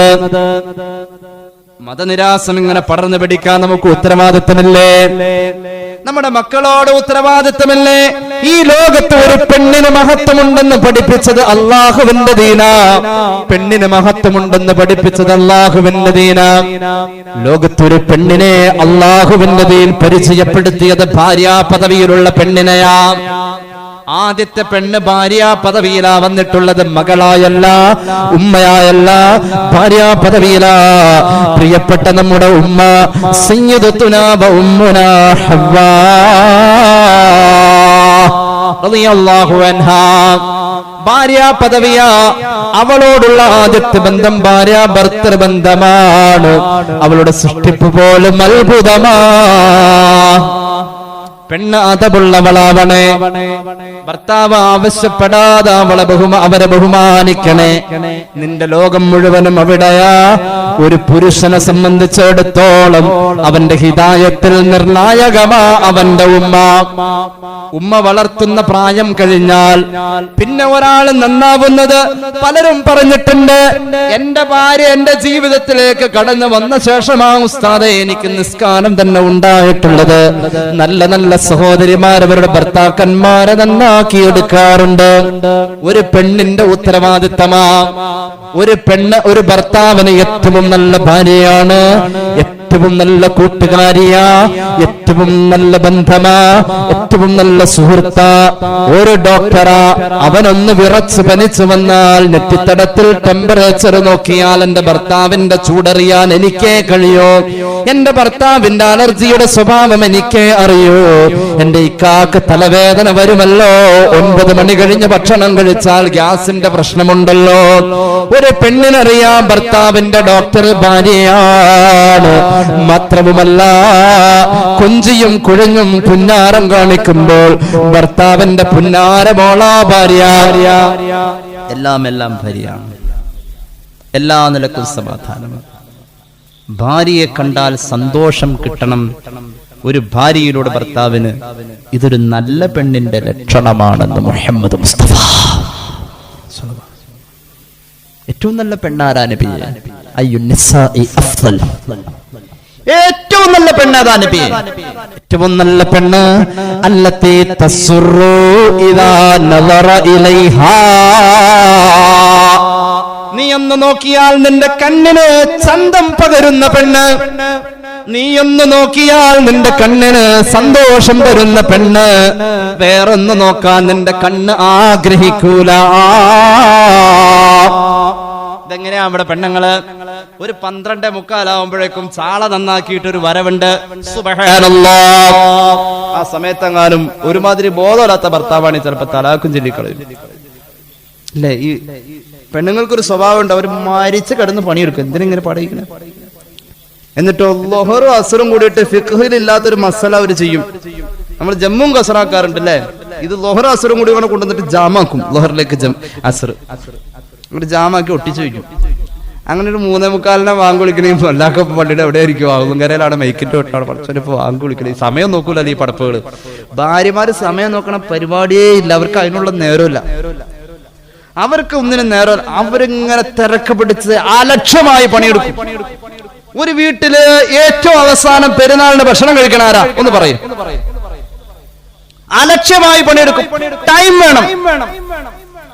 കുറ്റപ്പെടുത്തല്ല. നിങ്ങളുടെ അധ്വാനത്തിൽ നിങ്ങൾക്ക് ഒരു എന്താ പറയാ, ഒരു കണക്ക് കൂട്ടലില്ല. ഒരു വീട്ടിൽ അവസാനം പെരുന്നാളിന് നല്ല ഉടുപ്പ് ധരിക്കുന്നതാരാ? ഒരു വീട്ടിൽ അവസാനം കിടന്നുറങ്ങുന്നതാരാ? ഒരു വീട്ടിൽ ആദ്യം ഉണരുന്നതാരാ? ഉമ്മയാ ഭാര്യ? ഒന്ന് ടൈം വെച്ച് നിങ്ങൾ അങ്ങ് പോന്നാൽ ബിവി നഫീസത്തുൽ മിസ്രിയ ഏറെ ബീരിദ ശറഫ് മികന്തുള്ള വിവരം വിലായത്തിൽ പൂത്തുള്ള നല്ല വളർമ നഫീസത്തുൽ മിസ്രിയ. ഒരു ദിവസം എത്ര ഖത്തമോദിയ ആളുകളാ? ഒരു ദിവസം എത്ര റക്അത്ത് നിസ്കരിച്ച ആളുകൾ? ഇവർക്കൊക്കെ ഇതിന് സമയം കിട്ടി. അങ്ങനെ ഈ റമളാനിൽ ഒരു സഹോദരി വാട്സാപ്പിൽ ഒരു സങ്കടം അറിയിച്ചു. എന്താണെന്നറിയോ? ഒരു ക്ലാസ്, ഒരു വഅദ്. റമളാനിൽ സഹോദരിമാർക്ക് അമല് കുറവാണ്, അതിനെ കുറിച്ചൊന്ന് പറയാൻ. ആ സഹോദരി പറഞ്ഞു, ഞാനും ആലോചിച്ചു, നമ്മുടെ പെണ്ണുങ്ങള് റമദാനിലാണ് ഏറ്റവും കൂടുതൽ അടുക്കളയിൽ സമയം ചെലവ് ചെയ്യുന്നത്, അങ്ങനല്ലേ? ഏറ്റവും കൂടുതൽ ഭക്ഷണം വേസ്റ്റ് ആകുന്നതും റമദാനിലാ, ഫ്രിഡ്ജ് നിറയുന്നത് റമദാനിലാ. പെരുന്നാളിന് പോയി കൊളസ്ട്രോൾ ചെക്ക് ചെയ്താൽ തൂക്കം നോക്കിയാൽ ഒരു 6 കിലോ കൂടിയിട്ടുണ്ടാവും. സത്യത്തിൽ തിന്നാൻ വേണ്ടിയുള്ള മാസമാണോ റമദാൻ? റമദാനിൽ പെണ്ണുങ്ങൾക്ക് പലർക്കും ഇബാദത്തുകൾ കുറവാണ്. സമയം നോക്കണം ജീവിതത്തിൽ. പണ്ടുണ്ടായിരുന്നു 8 മണിയുടെ ചെടി ഉണ്ടായിരുന്നു, 10 മണിയുടെ ചെടി ഉണ്ടായിരുന്നു. അടുക്കള ഭാഗത്തേക്ക് ചെന്ന് കഴിഞ്ഞാൽ ഓടിന്റെ വിടവിലൂടെ 11:30 മണിക്ക് ഇങ്ങനെ വെയിലടിച്ചാൽ ഒരു കോഴിമുട്ടയുടെ ആകൃതിയിൽ സൂര്യപ്രകാശം അടുക്കളയുടെ അകത്ത് വന്നാൽ അമ്മ പറയും, അല്ലോ വാങ്കുളിക്കാറായി. ആര് മനസ്സിലായില്ലേ? 10 മണി ചെടി നോക്കിയിട്ട് സമയം നോക്കിയവരുണ്ടായിരുന്നു. സമയബോധമില്ല. ഹുവല്ലദീ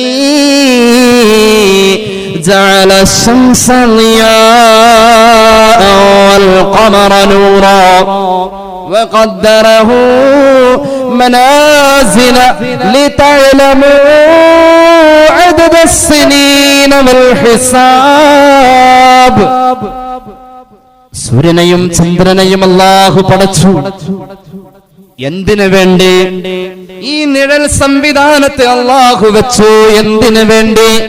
ലിതഅലമൂ, ഒന്നറിയണേ സമയത്തെക്കുറിച്ച്. നമ്മുടെ സഹോദരിമാർ സമയത്തെക്കുറിച്ചൊരു ബോധമുള്ളവരാവണം. നിങ്ങളുടെ സമയം വെറുതെ കളയാനുള്ളതല്ല. ഭർത്താവ് വരുന്ന സമയം നോക്കിയിട്ട് നേരത്തെ വൃത്തിയാവണേ. ഞാനൊന്ന് പറയട്ടെ, ഇസ്ലാമിക കർമ്മശാസ്ത്രം ഫത്ഹുൽ മുഈൻ അടക്കം പറയുന്നുണ്ട്, 6 മാസത്തിലൊരിക്കൽ ഒരു പെണ്ണിന് വീട്ടുവസ്ത്രം അവളുടെ അവകാശമാ. 6 മാസത്തിലൊരിക്കൽ അവൾ വീട്ടിലിടുന്ന വസ്ത്രം അവൾക്ക് വാങ്ങിക്കൊടുത്തേ പറ്റൂ. മനസ്സിലായോ? അവളുടെ വീട്ടുവസ്ത്രം 6 മാസത്തിലൊരിക്കൽ. ഇക്ക പെരുന്നാളിനെടുത്താ മതി. 2 പ്രാവശ്യം എടുക്കണം വർഷത്തിൽ ഡ്രസ് എടുക്കുന്ന കാര്യം. അതിങ്ങനെ പ്രോഗ്രസ് കാർഡിന് ഒപ്പിടാൻ പോയപ്പോ മഞ്ഞ ചുരിദാറ്, അപ്പുറത്തെ വീട്ടിലെ കല്യാണത്തിന് ഇനി അത് പറ്റൂല, ചുവന്നത് വേറെ വേണം. ആ സിസ്റ്റർ അല്ലേ പറഞ്ഞത്? വീട്ടുവസ്ത്രം ഇത് എപ്പോഴും വൃത്തികേടാവും. പത്രം കഴുകുമ്പോൾ വൃത്തികേടാവും. അതാ ലൊഹറും അസ്റും ജാമായത് അങ്ങനെ പറ്റൂല. ലൊഹറിന്റെ സമയമാകുമ്പോൾ ശരീരത്തിൽ നിജസുണ്ടെങ്കിൽ ഷവർ ഉണ്ടല്ലോ, വീടിന്റെ അകത്ത് ബാത്റൂം ഉണ്ടല്ലോ. നമുക്ക് അല്ലാഹു ഏൽപ്പിച്ച ഉത്തരവാദിത്തം നമ്മുടെ കുടുംബത്തിൽ ദീനുണ്ടാവുക എന്നത്. എന്റെ ഉമ്മ അവ്വല് വഖത്തിൽ ളുഹർ നിസ്കരിക്കുന്നവരായിരുന്നു എന്ന് മോള് കണ്ടു പഠിക്കുകയും ശീലിക്കുകയും ചെയ്യണേ. അപ്പൊ അങ്ങനെ മീനൊക്കെ നന്നാക്കി വൃത്തികേടായത് മാറ്റിയിടാം. വേഗം പോയി ഒന്ന് മേല് കഴുകിയിട്ട് ഒരു പുതിയ മാക്സി ഇടാം, എന്നിട്ട് നിസ്കരിക്കാം. എന്നിട്ട് ബാക്കി പണി തുടങ്ങിക്കോ. അസ്രാകുമ്പോ അതും വൃത്തികേടായ. ഇങ്ങനെ കൂടെ കൂടെ മാറ്റാനുള്ളത് കൊണ്ട് 6 മാസത്തിലൊരിക്കൽ വീട്ടുവസ്ത്രം അവളുടെ അവകാശം എന്ന് പറഞ്ഞത്. ഇത് ഇസ്ലാമിക കർമ്മശാസ്ത്രം നഫഖയുടെ അധ്യായത്തിൽ പറയുന്നുണ്ട്. അവൾക്ക് കൂടെ കൂടെ ഡ്രസ്സ് മാറേണ്ടി വരും, കാരണം വീട്ടുവേല അങ്ങനെയാ. ഇനി ഒരു വയസ്സായ ഒരു കർണൂരും വീട്ടിലുണ്ടെങ്കിൽ ഒന്നും കൂടി അവൾ ടൈറ്റ് ആവും. പോരാത്തതിന് ഒരു പശുവും കൂടി ഉണ്ടെങ്കിൽ നോക്കുകയും വേണ്ട. അപ്പൊ ഭർത്താവ് വരുമ്പോൾ നല്ല റാഹത്തില് കണ്ടാൽ സന്തോഷം തോന്നണം. ഹബീബിന്റെ മുന്നിലേക്ക് ഒരു സഹോദരി, കുടുംബ ബന്ധമുള്ള ഒരു സഹോദരി ഒരു കത്ത് കൊടുത്തു. കത്ത് കൊടുത്തപ്പോൾ റസൂലുള്ളാഹി അവരുടെ കയ്യെ കണ്ടു. നീ വിവാഹിതയല്ലേ മോളെ? അതേ നബിയെ. എന്നിട്ട് എന്തേ നിന്റെ കയ്യിൽ മൈലാഞ്ചി ഇല്ലാത്തതെന്ന് സയ്യിദുനാ റസൂലുള്ളാഹി. ഉമ്മമാരെ, മൈലാഞ്ചിയുണ്ടോ കയ്യിൽ? വിവാഹത്തിന് മുമ്പ് മൈലാഞ്ചി ഇടൽ പെണ്ണിന് കറാഹത്താ, വിവാഹത്തിന് ശേഷം സുന്നത്താ. ആണ് വിവാഹം കഴിച്ചാലും ഇല്ലേലും തലമുടി നിറച്ചത് ചോപ്പിക്കാനല്ലാതെ എവിടെ മൈലാഞ്ചി ഇട്ടാലും ഹറാമാണെന്ന് പറയുന്നു ഇസ്ലാമിക കർമ്മശാസ്ത്രം. ഭാര്യ പദവിയിലുള്ള പെണ്ണ് അണിഞ്ഞൊരുങ്ങി നിൽക്കണം, ചമഞ്ഞൊരുങ്ങണം ഭർത്താവിന്റെ മുന്നിൽ. അത് നിന്റെ മുന്നിൽ നീ നിർവഹിക്കേണ്ട ഉത്തരവാദിത്തമായി അല്ലാഹു ഏൽപ്പിച്ച കാര്യമാണ്. ഏറ്റവും നല്ല പെണ്ണ് ഭർത്താവിന്റെ കണ്ണിന് സന്തോഷം നൽകുന്ന പെണ്ണാ. ഇക്ക വരുമ്പോൾ അവർക്ക് ഏത് വസ്ത്രമാ ഇഷ്ടമെന്നത് നിനക്ക് നീ മനസ്സിലാക്കി വെക്കേണ്ട ഒരു കാര്യമാ. ആരോടും ഇക്ക ഇഷ്ടപ്പെടുന്നത് ഇന്നതാണെന്ന് പറയൽ പാടില്ല പെണ്ണേ. എന്റെ ഭർത്താവിന് ഇതൊക്കെ ഇഷ്ട പറയാൻ പാടില്ല. അതൊരു രഹസ്യ, അത് നീ സൂക്ഷിക്കേണ്ട ഉത്തരവാദിത്ത. അത് അവന് നീയും അള്ളാഹി മാത്രം, അത് വേറൊരു പടപ്പറിയരുത്. എന്നും ആ വയലറ്റ് കളറായിട്ടില്ല, മൂപ്പർക്ക് അതായിരിക്കും ഇഷ്ടല്ലേ, അത് ഊഹിച്ചോട്ടെ, കുഴപ്പമില്ല, 2-3 വാങ്ങിക്കോ.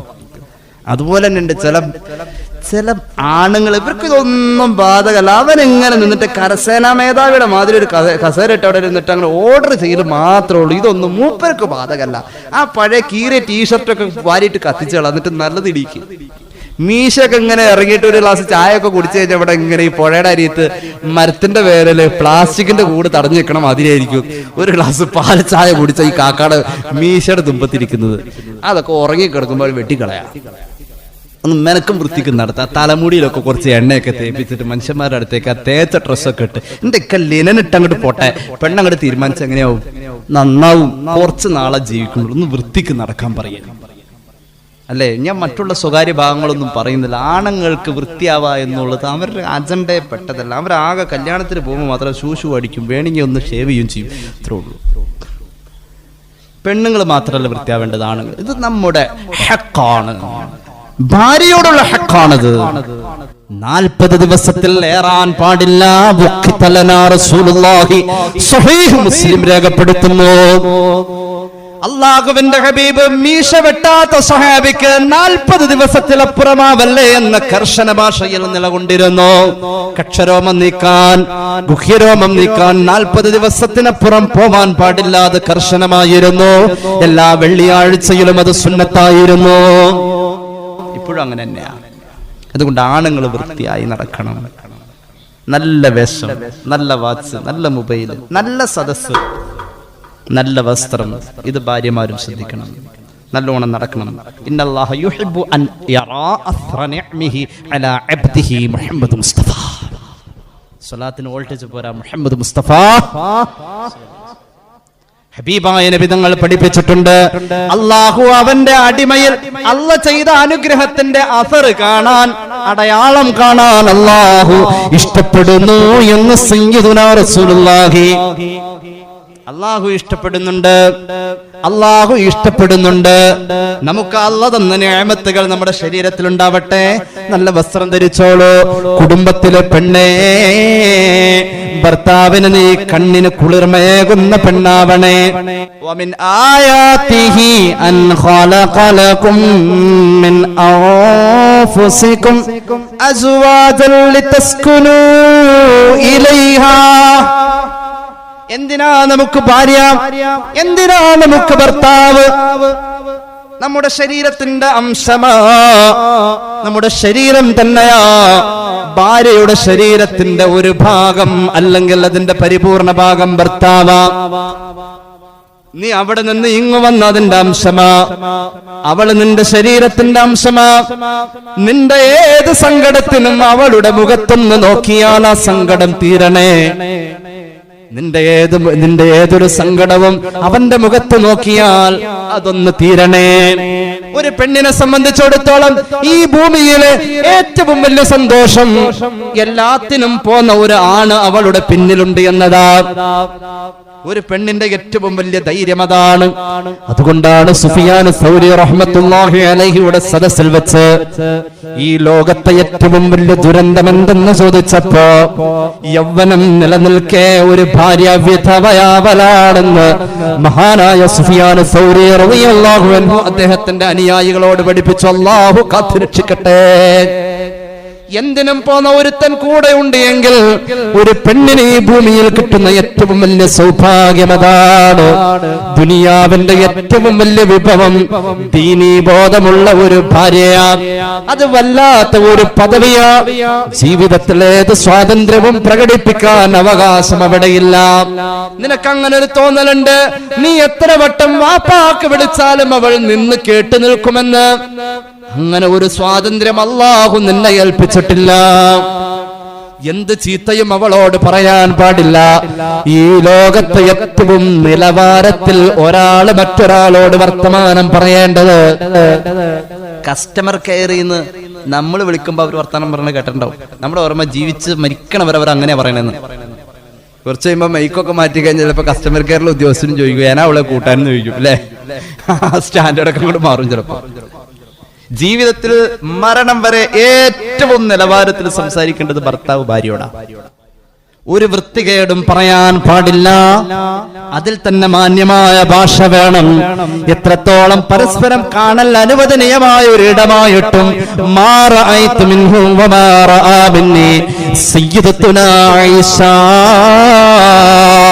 റളിയല്ലാഹു അൻഹ പറഞ്ഞിട്ടുണ്ട്, ഹബീബിൽ നിന്നും ഞാൻ കണ്ടിട്ടില്ല, എന്നിൽ നിന്നും നബിയും കണ്ടിട്ടില്ല. സയ്യിദത്തുനാ ആയിഷ സ്വഹീഹുൽ ബുഖാരി രേഖപ്പെടുത്തുന്നു. എല്ലാത്തിനും പറ്റിയട, എന്നാലും മാന്യത.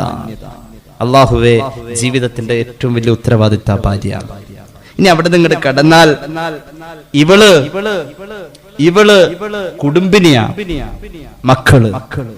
എന്തൊരു ത്യാഗമാണ് ഒരു പെണ്ണ് ജീവിതത്തിൽ. ഈ പിള്ളേരൊക്കെ സ്കൂളിൽ പോണ സഹോദരിമാരൊക്കെ സമ്മതിക്കണം.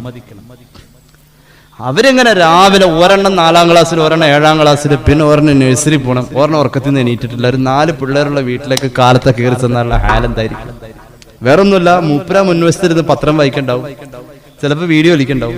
അപ്പോഴുണ്ട് ഒരു കാറ്റും കൂടെ അടിച്ചപ്പോ ഒരു പത്രത്തിന്റെ കഷ്ണം നടുവിലെ പേജ് അങ്ങോട്ട് പറന്നു പോയിട്ടുണ്ട്. അതെടുക്കഞ്ഞ് ഒരു വിളിയാ. ആരെ?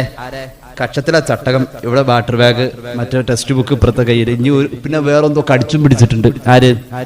വീട്ടിലെ സഹോദരി, ഭാര്യ. മൂപ്പരുടെ നടുവിലെ പത്രം കാറ്റ് വന്നപ്പോ അങ്ങോട്ട് പറന്നു പോയിട്ടുണ്ട്. അത് എടുക്കാൻ വേണ്ടിട്ട് ഇനി ഈ ആള് വന്നം. ഇത് ആണുങ്ങളുടെ സഹകരണം. മിഷ്കാത്തിലുണ്ട് ഹദീസ്, ഹബീബായ നബി തങ്ങൾ വസ്ത്രം കഴുകുമായിരുന്നു, ചെരുപ്പ് തുന്നുമായിരുന്നു, അടുക്കള വേലയിൽ ഭാര്യയെ സഹായിക്കുമായിരുന്നു, വാങ്ക് വിളി കേൾക്കുമ്പോൾ അത് അവിടെ വെച്ചുകൊണ്ട് പള്ളിയിലേക്ക് പോകുമായിരുന്നു. സയ്യിദുനാ റസൂലുള്ളാഹി. പാചകമറിയാവുന്ന സഹോദരന്മാരെ ഒന്ന് സഹായിക്കാം, അത് ദീൻ പഠിപ്പിച്ചതാം. തലയിലാവാതെ നോക്കിക്കൊള്ളു കേട്ടോ. ചിലപ്പോൾ അതൊക്കെ കൂടിയിട്ട് അങ്ങനെ ഏൽപ്പിച്ചു തന്നിട്ട് മൂപ്പര് തീറാക്കി എഴുതി തന്നിട്ട് അപ്പുറത്തേക്ക് പോയിട്ടുണ്ടാവും. അങ്ങനെ ആവാട്ടെ കൂടി നോക്കേണ്ടത്. അങ്ങനെ ഉണ്ടല്ലോ ചില പെണ്ണുങ്ങൾക്ക്. അങ്ങനെയാ, ഇങ്ങനെ കാണിക്കുള്ളൂ, പക്ഷെ അടുത്തേക്ക് ഒരു ഇത്ര ഉണ്ടാവും. ഇടക്ക് സഹായിച്ചു കൊടുക്കാം. അപ്പൊ അങ്ങനത്തെ ഒരു അവസ്ഥയിൽ പരസ്പരം സഹകരിക്കണം. കൂടുമ്പോൾ ഇമ്പം. നമ്മുടെ ജീവിതത്തിന്റെ ഏറ്റവും വലിയ അമാനത്താ ഭാര്യ, ഏറ്റവും വലിയ അമാനത്താ ഭർത്താവ്, മക്കള്. ഒരു മനുഷ്യൻ അല്ലാഹു 4 കാര്യം കൊടുത്തു കഴിഞ്ഞാൽ ആ മനുഷ്യന്റെ ജീവിതത്തിന്റെ 2 ലോകത്തിന്റെയും സർവ്വ സൗഭാഗ്യങ്ങളും അവന് കിട്ടിയെന്ന് സയ്യിദുനാ റസൂലുള്ളാഹി ത്വബറാനി മുഅ്ജമിൽ ഉദ്ധരിക്കുന്നു, ബൈഹഖി സുനനിൽ ഉദ്ധരിക്കുന്നു. അർബഉൻ മൻ ഉഅ്തിയഹുന്ന ഫഖദ് ഉഅ്തിയ ഖൈറയദ് ദുനിയാ വൽ ആഖിറ. 4 കാര്യം അല്ലാഹു നിനക്ക് തന്നിട്ടുണ്ട് എങ്കിൽ ദുനിയാവും കിട്ടി, ആഖിറവും കിട്ടി. അല്ലാഹു തൗഫീഖ് നൽകട്ടെ. പഠിച്ചു വെച്ചോളൂ. 4 കാര്യം നമുക്ക് അല്ലാഹ് തന്നിട്ടുണ്ട് എങ്കിൽ ദുനിയാവും കിട്ടി, ആഖിറവും കിട്ടി. ഒന്നാമത്തേത് കേട്ടോളൂ. ഹബീബായ നബി തങ്ങൾ പഠിപ്പിക്കുന്നു, ലിസാനുൻ ദാകിറുൻ, അല്ലാഹുക്ക് ഇഷ്ടമുള്ളത് മാത്രം പറയുന്ന നാവാ. അള്ളാഹുവിന് ഇഷ്ടമുള്ളതല്ലാത്ത മറ്റൊന്നും പറയൂല. അങ്ങനത്തെ ഒരു നാവ് അള്ളാഹു തൗഫീഖ് നൽകട്ടെ. അള്ളാഹുവിന് ഇഷ്ടമുള്ളത് മാത്രം പറയുന്ന നാവാണോ എന്റെയും നിങ്ങളുടേതും? രണ്ടാമത്തേത് നന്ദിയുള്ള മനസ്സ്.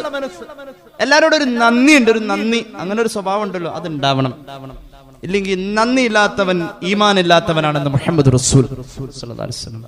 മൂന്നാമത്തേത് അള്ളാഹു തരുന്ന ബലാ മുസീബത്തുകളെ സഹിക്കാൻ ഇത് അള്ളാഹ് തന്നതാണെന്ന തോന്നലിൽ കടിച്ചമർത്തേണ്ട വേദനകളെ കടിച്ചമർത്താൻ, അതിന് ശരീരത്തെ പാകപ്പെടുത്തിയെടുക്കാം.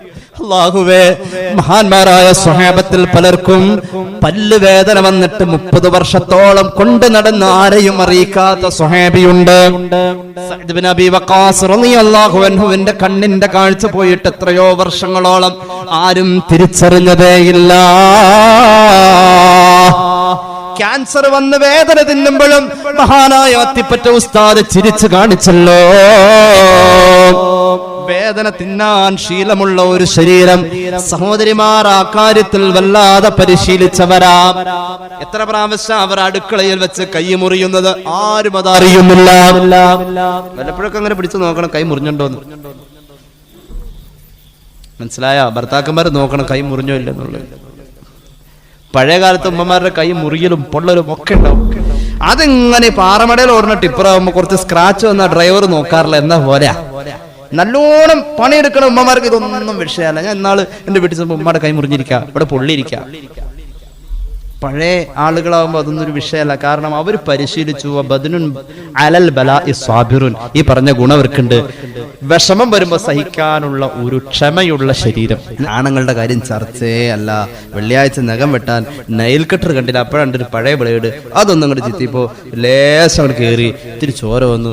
3 ദിവസത്തേക്ക് മൂപ്പർക്ക് പനിയും തലവേദനയാ. അതിന്റെ പേരിൽ ഉണ്ടാവൂല. എന്നാലും ആണുങ്ങൾ വേദന തിന്നൂല. അതുകൊണ്ടാണ് ഈ പ്രസവിക്കുക എന്ന പണി അള്ളാഹു പെണ്ണിനെ ഏൽപ്പിച്ചത്.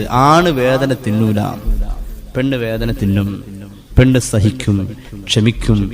അള്ളാഹുവേ കൂലി കൊടുക്കണേ അല്ലാ. നമ്മുടെ ഉമ്മമാര് സഹിച്ചതിന് എവിടെയാ കണക്ക് തീർക്കുക?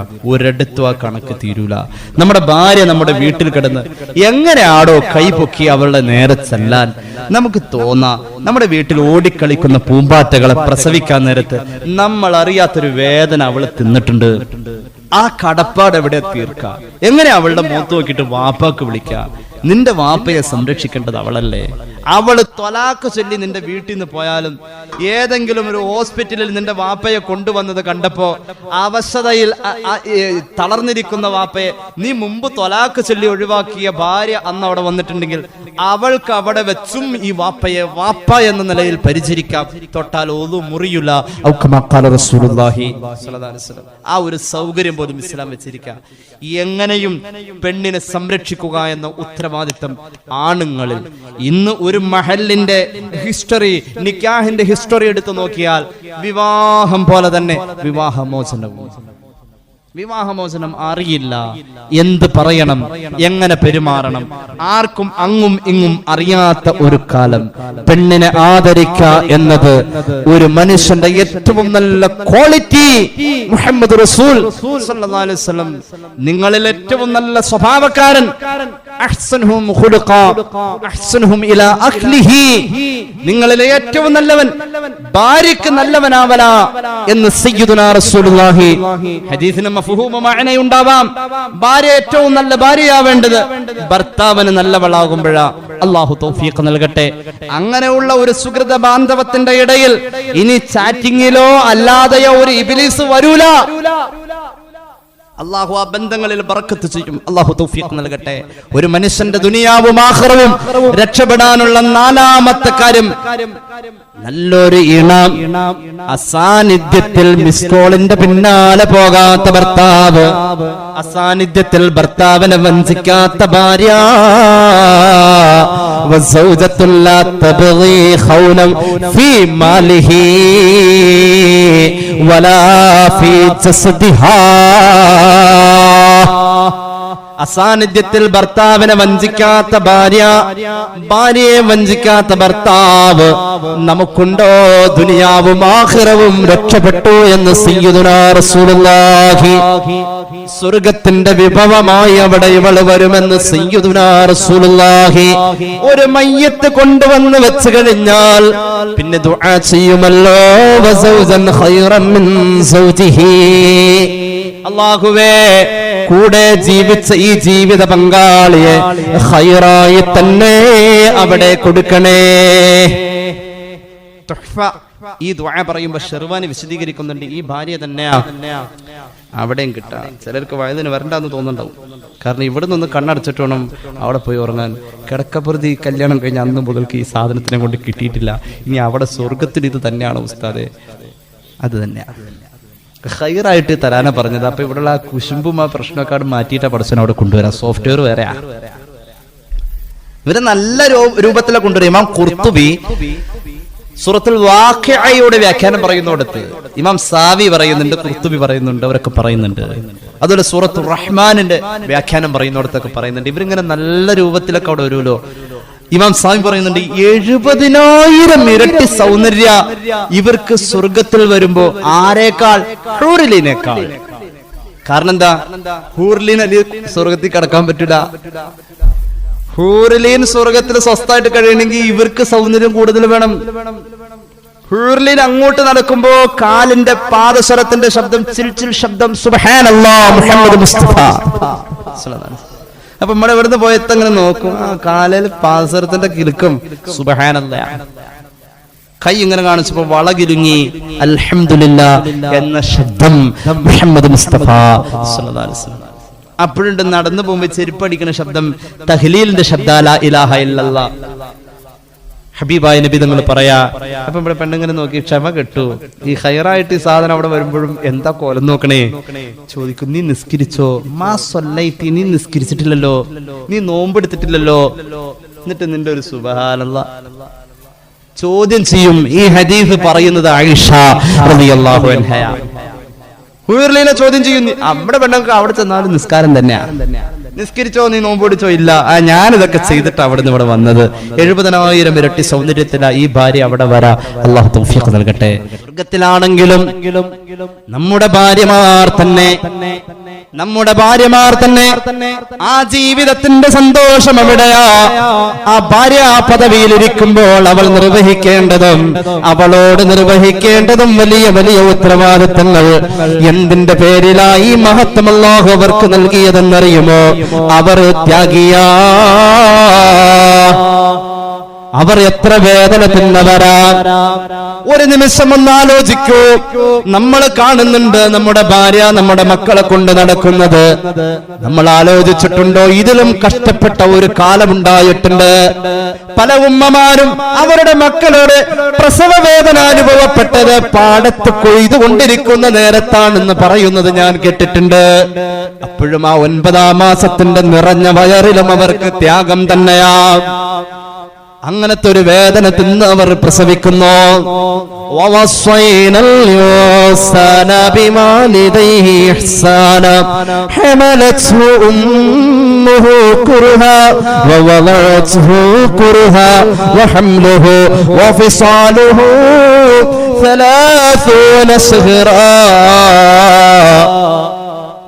ഒരു മകനും കാണാത്ത, ഒരു മകളും കാണാത്ത ഒരു വലിയ ത്യാഗം ഉമ്മ ചെയ്തിട്ടുണ്ട് എന്ന് പറഞ്ഞിട്ട് ആ ത്യാഗത്തെ ഖുർആൻ പറഞ്ഞു.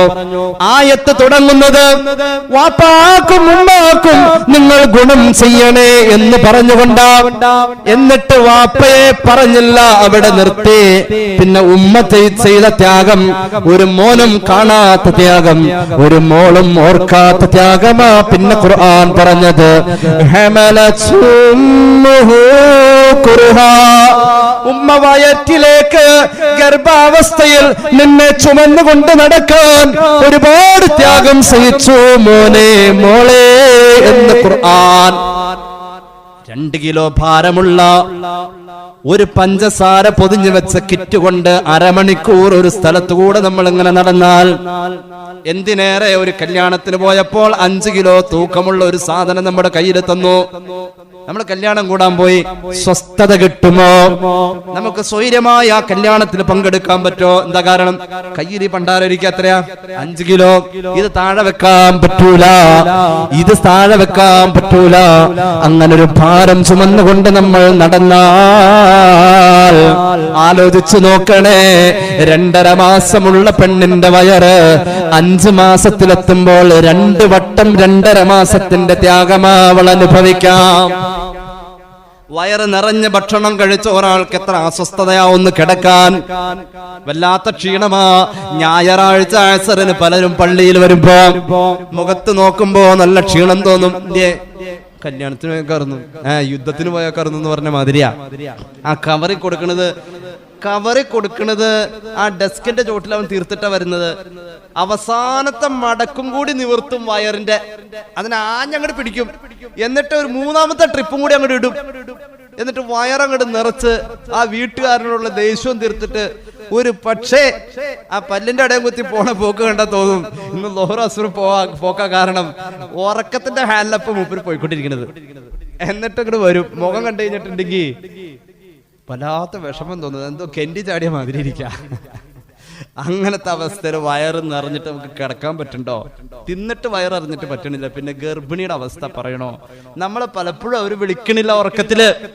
നമ്മളിങ്ങനെ ജനറേറ്റർ ഓൺ ചെയ്ത മാതിരി സൗണ്ട് കൂർക്കം വരച്ച ഉള്ള ഉറക്കം കൂടി അവർക്ക് കളഞ്ഞേക്കാൻ നിലവില്. അതിന്റെ ഇടയ്ക്ക് വയറ്റിലെ അസ്വസ്ഥതയും കൂടി ആകുമ്പോൾ അവർക്ക് ഇടയ്ക്ക് ഇങ്ങനെ എണീക്കല്. കുറെ കഴിയുമ്പോൾ പറ്റാതെ വരുമ്പോ ഒന്ന് വിളിക്കും, ഒന്ന് മൂത്രമൊഴിക്കാൻ കൂടെ വരും. അപ്പൊ തലയൊക്കെ മാന്തിയിട്ട് നമ്മൾ ഇങ്ങോട്ട് തിരിക്കും. എണിപ്പിക്കണ പാടില്ല സഹോദരിക്ക് ഒറ്റയ്ക്ക് പോവാൻ. ഇതൊക്കെ ഒരു സഹിക്കുക. ഇത് ഒരു മോനും കണ്ടിട്ടില്ല, ഒരു മോളും കണ്ടിട്ടില്ല. അതുകൊണ്ട് ഖുർആന്റെ ആയത്തിൽ അല്ലാഹു അത് കൃത്യമായി പറഞ്ഞു, ഉമ്മ ഒരുപാട് കഷ്ടപ്പെട്ട് അതിനെ ചുമന്നതെന്നാ പറയുന്നത്. നീ ഒരു ഭാരമായത് കൊണ്ടാണ് നിന്നെ ചുമന്നത്. ഏതൊരു ചുമടും താഴെ വെക്കുമ്പോ ഒരാശ്വാസ. ഈ ചുമട് താഴെ വെച്ചപ്പോൾ അവളൊന്ന് വിയർത്തു. ഈ ചുമട് താഴെ വെച്ചപ്പോൾ അവളൊന്ന് കരഞ്ഞു. ഈ ചുമട് താഴേക്ക് വെച്ചപ്പോ അവൾ ഒരു വേദന തിന്നു. ആ വേദനയെ മരണത്തോട് ചേർത്ത് വെക്കേണ്ട വേദന, ഒരു ശരീരത്തിൽ ഒരിക്കൽ മാത്രം വരുന്ന വേദന. ആണിനാ വേദന അറിയൂല. വേദന ചലറിക്കറിഞ്ഞു അവൾ നാണം കെട്ടി ഇപ്പോൾ ലേബർ റൂമിലാ. അവൾ എത്ര സൂക്ഷിച്ചു വെച്ച് അവളുടെ ഔറത്തും കാണിക്കേണ്ടി വരികയാ. എന്റെ സഹോദര, ചിന്തിക്കുന്നുണ്ടോ? ഇത് ഖുർആൻ ആയത്തായി പറഞ്ഞുവെങ്കിൽ പെണ്ണിന്റെ മഹത്വമാ. അവൾ വേദന കൊണ്ട്, ഇതുപോലത്തെ ഒരു വേദന എന്റെ ഉമ്മയുടെ ജീവിതത്തിൽ മുമ്പ് ഉണ്ടായിട്ടില്ല. എന്റെ സഹോദരി ഇതുപോലെ ഒരു വേദന തിന്നില്ല. അവൾ വേദനിച്ച് കരഞ്ഞ കരച്ചിലിനെ നിർത്താൻ ഇവിടെ കഴിയുന്ന ഒരൊറ്റ ശക്തി, വേദനിക്കാതെ കരഞ്ഞിട്ട് പുറത്തു വന്ന കുഞ്ഞിന്റെ കരച്ചിലാ. വേദനിക്കാതെ കരഞ്ഞവന്റെ കരച്ചിൽ കേട്ടപ്പോഴാ വേദനിച്ച് കരഞ്ഞ ഉമ്മയുടെ കരച്ചിൽ മാറിച്ചിരിയായത്. എന്തൊരു മാസ്മരികമായ അത്ഭുതമേ പരിശുദ്ധ ഖുർആൻ. അവരോട് കടമയില്ലേ? എപ്പോഴാ നമ്മൾ ഉമ്മാന്റെ ഖബറങ്ങ വന്നു പോയത്? നമുക്കെന്താ ഉത്തരവാദിത്വമില്ലേ? സ്വന്തം തനിച്ച് മണ്ണറയ്ക്ക് ഉള്ളിലേ കിടക്കുന്ന നേരം തീർച്ചയാണേ നിന്നിലേ വാത്സല്യ മക്കൾ കൺതടം ഒലിക്കുന്നതാ. വന്നവിടെ നിന്നും കൊണ്ട് കൈ ഉയർത്തുന്നതായി. അവർക്കുള്ള പ്രാർത്ഥന കൊണ്ട് ഫലം നിനക്കുണ്ട്. അതുകൊണ്ട് ഖബർ വിശാലമാവലുമുണ്ട്. വേദന ഒരുപാട് തിന്ന് നമ്മെ വളർത്തിയ, വേദന ഒരുപാട് തിന്ന് നമ്മെ പ്രസവിച്ച ഉമ്മ ഖബറിലാ. അല്ലാഹു പുറത്തു കൊടുക്കട്ടെ. മരണപ്പെട്ട വല്ലുപ്പമാര്, വല്ലുമ്മമാര്, ഉമ്മമാര്, ഉപ്പമാര്, അല്ലാഹുവേ നീ പുറത്തു കൊടുക്കണേ റഹ്മാനേ. ഉത്തരവാദിത്വമുണ്ട്, അവരോട് കടമയുണ്ട്. വളർത്ത കുഞ്ഞിനെ മടിയിലിട്ടു. വഹംലുഹു വഫിസാലുഹു, ഗർഭം ചുമന്ന് ഈ കുഞ്ഞൊന്നും മടിയിൽ ഇറങ്ങാൻ, വഫിസാലുഹു, ഈ കുഞ്ഞൊന്നും മടിയിൽ കാഷ്ടിക്കുന്നത് ഒരു താൽക്കാലികമായി മാറാൻ 30 ശഹ്റ, 30 മാസം വേണമെന്ന് ഖുർആൻ. എന്താ ഈ 30 മാസത്തിന്റെ കണക്കെന്ന് ഇപ്പൊ മനസ്സിലാവില്ല. വീട്ടിൽ പോയിട്ടിരുന്ന് ആലോചിച്ച് നോക്കാം, അവർക്ക് മനസ്സിലായിട്ടുണ്ട് എന്താ ഈ 30 മാസം എന്നുള്ളത്. അങ്ങനെയുള്ള പെണ്ണിനോട് ഭർത്താവിന് കടപ്പാടില്ലേ? ഉത്തരവാദിത്വമില്ലേ? എന്നിട്ടോ ഈ കുഞ്ഞിനെ വളർത്തുന്നു. ഇനി സഹോദരിമാരിലേക്ക് വരാം. നമ്മൾ നമ്മുടെ കുഞ്ഞിനെ വളർത്തുന്നു. ഇമാം ജലാലുദ്ദീൻ സുയൂത്തി തങ്ങൾ അവിടുത്തെ ജാമിഉൽ അഹാദീസിൽ ഒരു ഹദീസ് പറയുന്നുണ്ട്, ഇഫ്തഹു അലാ സുബിയാനിക്കും ലാ ഇലാഹ ഇല്ലല്ലാഹ്. നിങ്ങളുടെ കുഞ്ഞുങ്ങൾക്ക് നിങ്ങൾ താരാട്ട് പാടാൻ ലാ ഇലാഹ ഇല്ലല്ലാഹ് ചൊല്ലണേ. സയ്യിദുനാ റസൂലുള്ളാഹി ലാ ഇലാഹ ഇല്ലല്ലാഹു ലാ ഇലാഹ ഇല്ലല്ലാഹ് ലാ ഇലാഹ ഇല്ലല്ലാഹു മുഹമ്മദുർ റസൂലുള്ളാഹ്. ഈ പ്രപഞ്ചത്തിലെ ഏറ്റവും വലിയ സംഗീതത്തിന്റെ മൂർധന്യാവസ്ഥ, രാഗം ഇണക്കത്തോടുകൂടി താളമിട്ട് പാടിയ, വിരലുകൾ കൊണ്ട് താളമിട്ട ഏറ്റവും വലിയ സംഗീത സന്ധ്യ എപ്പോഴാണെന്നറിയുമോ? താരാട്ടിന്റെ നിമിഷമാ. ഇത്ര കണ്ട് ലയിച്ച് പാടാൻ, ഭാവം വരാൻ, പാട്ടിലേക്ക് ഒരു പെണ്ണ് ഇഴകിച്ചേരാൻ, ഒരു ശബ്ദത്തിൽ കേൾക്കുന്ന ആള് ആസ്വദിച്ച് മയങ്ങാൻ എത്ര രാത്രിയാ നമുക്ക് സംഗീതം വശമില്ലാത്ത ഉമ്മ പാടിത്തന്ന താരാട്ടുകൾ. ലാ ഇലാഹ ഇല്ലല്ലാഹ് കേട്ട് വളരട്ടെ നിന്റെ കുഞ്ഞ്. ഉമ്മാന്റെ ഉത്തരവാദിത്തമാ സയ്യിദുനാ റസൂലുള്ളാഹി അല്ലാഹ് എന്ന് കുഞ്ഞ് പറഞ്ഞു പഠിക്കുന്നത് ഉമ്മ പഠിപ്പിക്കുമ്പോഴാ. മിണ്ടി തുടങ്ങാൻ ശ്രമിക്കുന്ന പിഞ്ചീളം ചുണ്ടിന്മേൽ അമ്മിഞ്ഞ പാലോടൊപ്പം അമ്മ എന്നുള്ള രണ്ടക്ഷരമല്ലയോ സമ്മേളിച്ചിടുന്നതൊന്നാമതായി. അക്ഷരത്തിന്റെ ഉച്ചാരണം പഠിച്ചത്, വാപ്പയെ വാപ്പ എന്ന് പറയാൻ പഠിച്ചത്, വാങ്ക് വിളിക്കുമ്പോൾ അനുകരിച്ചുകൊണ്ട് വീട്ടിൽ കുസൃതി കുസുമം വാങ്ക് വിളിച്ചത്, ലാ ഇലാഹ ഇല്ലല്ലാഹ് പാടി ഉമ്മ ഉറക്കുന്നത് കള്ളച്ചിരിയൽ മുഖമ്പത്ത് തൊട്ടിലിൽ കിടന്ന് തത്തിക്കളിച്ച് കേട്ട് പഠിച്ചത്, വീട്ടിൽ ഇക്കാക്കയുടെ മുന്നിൽ ഇത്താത്തയുടെ മുന്നിൽ കുഞ്ഞിളം പ്രായക്കാരന്റെ കിളിനാദത്തിൽ പാടിക്കൊടുത്തുകൊണ്ട് കളിച്ചുല്ലസിച്ചത് ഉമ്മ നീ പഠിപ്പിച്ചതാ. നമ്മൾ ഓരോരുത്തരും അങ്ങനെ പഠിച്ചതാ. നമ്മുടെ കുഞ്ഞുങ്ങൾ അങ്ങനെ പഠിക്കേണ്ടതാ. ആദ്യം ഈ ഭൂമിയിൽ നമുക്ക് പരിചയമുണ്ടായിരുന്ന ഒരു ഇടം ഉമ്മയുടെ മാറിടമാ. ആരും പറഞ്ഞു തരേണ്ടതില്ല. നിനക്കുള്ള അന്നവും നിനക്കുള്ള ആഹാരവും അവിടെ മതി. കരഞ്ഞോട്ടഹസിക്കുമ്പോൾ അലറി വിളിക്കുമ്പോൾ കണ്ണുരുകി കണ്ണുനീര് താഴേക്ക് വീഴ്ത്തുമ്പോൾ ഒരു കുഞ്ഞിളം പ്രായക്കാരൻ ഉമ്മയുടെ മാരടത്തിന്റെ മണമടിക്കുമ്പോൾ കരച്ചിൽ നിർത്തുന്നു. നീ ആദ്യം പഠിച്ച അറിവ് അതാണ് എങ്കിൽ ആദ്യം നീ കാണിച്ച വിനോദം നിന്റെ ഉമ്മയുടെ കഴുത്തിൽ കൈകോർത്തിട്ട് നീ ഊഞ്ഞാലാട് ആടിയതാ. ആദ്യം നിന്റെ ശരീരത്തിൽ താളമിട്ട മിനുസമുള്ള കയ്യ് നിന്റെ ഉമ്മാന്റെ കയ്യ. കുഞ്ഞ് വളരട്ടെ ദീനിയായ ചിട്ടയിൽ, ഉമ്മ വളർത്തട്ടെ, കുഞ്ഞിതോർക്കട്ടെ. ജീവിതത്തിൽ പരസ്പരം അങ്ങുമിങ്ങും കടപ്പാടുകൾ നിറയട്ടെ. അങ്ങനെ വരുമ്പോൾ ലഹരി ഉപയോഗത്തിൽ, കഞ്ചാവ് വേട്ടയിൽ കിലോ കണക്കിന് കഞ്ചാവുകൾ വേട്ടയാടുമ്പോൾ അതിൽ നമ്മുടെ മക്കളുടെ പേര് വരാതിരിക്കട്ടെ. പ്രണയബന്ധങ്ങളിൽ കുടുങ്ങിയ ഒളിച്ചോട്ടത്തിന്റെ നാണം കെട്ട കഥ നാട്ടുകാർ പറഞ്ഞു പൊട്ടിച്ചിരിക്കുമ്പോ അല്ലാ അല്ലാ പൊന്നുമോൾ അതിൽ പെടാതിരിക്കട്ടെ. അല്ലാഹു കാത്തുരക്ഷിക്കട്ടെ. എന്റെ സഹോദരന്മാരെ, പലരും അജണ്ടയാക്കിയിട്ടുണ്ട് ഇസ്ലാമികമായ മൂല്യങ്ങൾ നെഞ്ചോട് ചേർത്ത് പിടിച്ചു നിൽക്കുന്ന തറവാട്ടിലെ മുസ്ലിം പെൺകുട്ടിയെ വഴിപിഴപ്പിക്കാൻ. നമ്മുടെ മോളാ കാര്യത്തിൽ പെടാതിരിക്കാൻ നിസ്കാരം അവൾക്ക് ഒരു കാവലാവട്ടെ. ഇന്ന സ്വലാത്ത തൻഹാ അനിൽ ഫഹ്ശാഇ വൽ മുൻകർ. മ്ലേച്ഛമായ വൃത്തികെട്ട ഒരു ബന്ധത്തിലേക്കും പോവാതെ നിസ്കാരം കാവൽ നിൽക്കുമെന്ന് ഖുർആൻ. നമ്മൾ പറഞ്ഞു കൊടുക്കാതെ നിസ്കരിക്കുന്ന മോളാ നമ്മുടെ മോള് എങ്കിൽ ആ മോള് ആരുടെയും കൂടെ ഒളിച്ചോടൂല. ഇത് പഠിപ്പിക്കലും നമ്മുടെ ഉത്തരവാദിത്തമാണ്.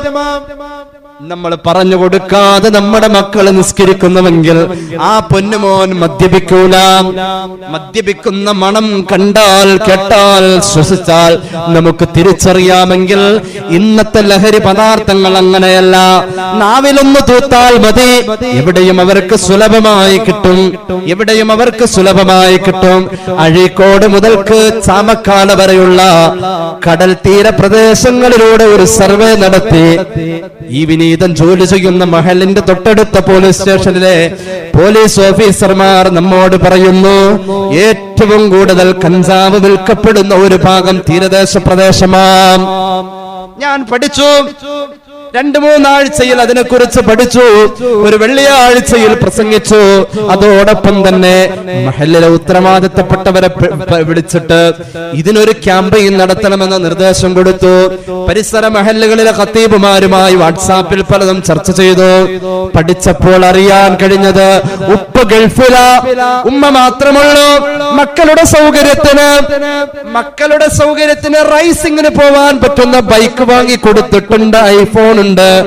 മക്കൾക്ക് കൃത്യമായി വാപ്പയുടെ വകയായി പണം എത്തുന്നുണ്ട്. അർഹതയില്ലാത്ത പക്വതയില്ലാത്ത മക്കൾക്ക് റൈസിങ്ങിന് പോവാൻ, റൈഡിന് പോവാൻ, വലിയ വലിയ കൊടുമുടികളുടെ മുകളിലേക്ക് വണ്ടി ഓടിച്ചു പോയി അപകടം വിളിച്ചു വരുത്താൻ വാഹനം മേടിച്ചു കൊടുക്കൽ ഹറാം, വാഹനം മേടിച്ചു കൊടുക്കൽ ഹറാം. ഡ്രൈവിംഗിന്റെ മാന്യതയും പക്വതയും ഇല്ലാത്ത മോന് വാഹനം മേടിച്ചു കൊടുക്കൽ ഹറാം. ഇമാം അഹ്മദിന്റെ മുസ്നദിൽ ഒരു ഹദീസ് ഉണ്ട്. ഇമാം അഹ്മദിന്റെ മുസ്നദിൽ ഒരു ഹദീസ് ഉണ്ട്. മറൻ നബി സല്ലല്ലാഹു അലൈഹി വസല്ലം ബിജ്ദാർ, ഒരു മതിലിങ്ങനെ ബിജ്ദാരിൻ മാഇലിൻ, ചെരിഞ്ഞു നിൽക്കുന്ന ഒരു മതിലിന്റെ അരികിലൂടെ മുഹമ്മദ് റസൂൽ, ഉറക്കെ പറയൂ മുഹമ്മദ് മുസ്തഫ. 10 മിനിറ്റോടും കഴിഞ്ഞാൽ 2 മണിക്കൂറാവും. വയല് ഞാൻ നിർത്തും. അള്ളാഹു തൗഫീഖ് നൽകട്ടെ. ഇത്ര പെട്ടെന്ന് ആമീൻ പറയുമെന്ന് ഞാൻ ഓർത്തില്ല. എന്നാലും സ്വലാത്ത് ചൊല്ലിക്കോളൂ മുഹമ്മദ് മുസ്തഫ. ഹബീബായ നബി തങ്ങള് സ്വഹാബികളുമായി ഇങ്ങനെ നടന്നു പോവാ. ഇമാം അഹ്മദിന്റെ മുസ്നദിൽ ഹദീസ് ഉണ്ട്. അപ്പോൾ ഒരു മതിലിങ്ങനെ ചാഞ്ഞു നിൽക്കാ. ഹബീബായ നബി തങ്ങളെ മതിലിന്റെ സമീപത്തിയപ്പോ ഒറ്റ ഓട്ടങ്ങ് കൊടുത്തു. വേഗത്തിൽ നടന്നു. മതില് ചെരിഞ്ഞിരിക്ക. ആ മതിലിനറിയാലോ,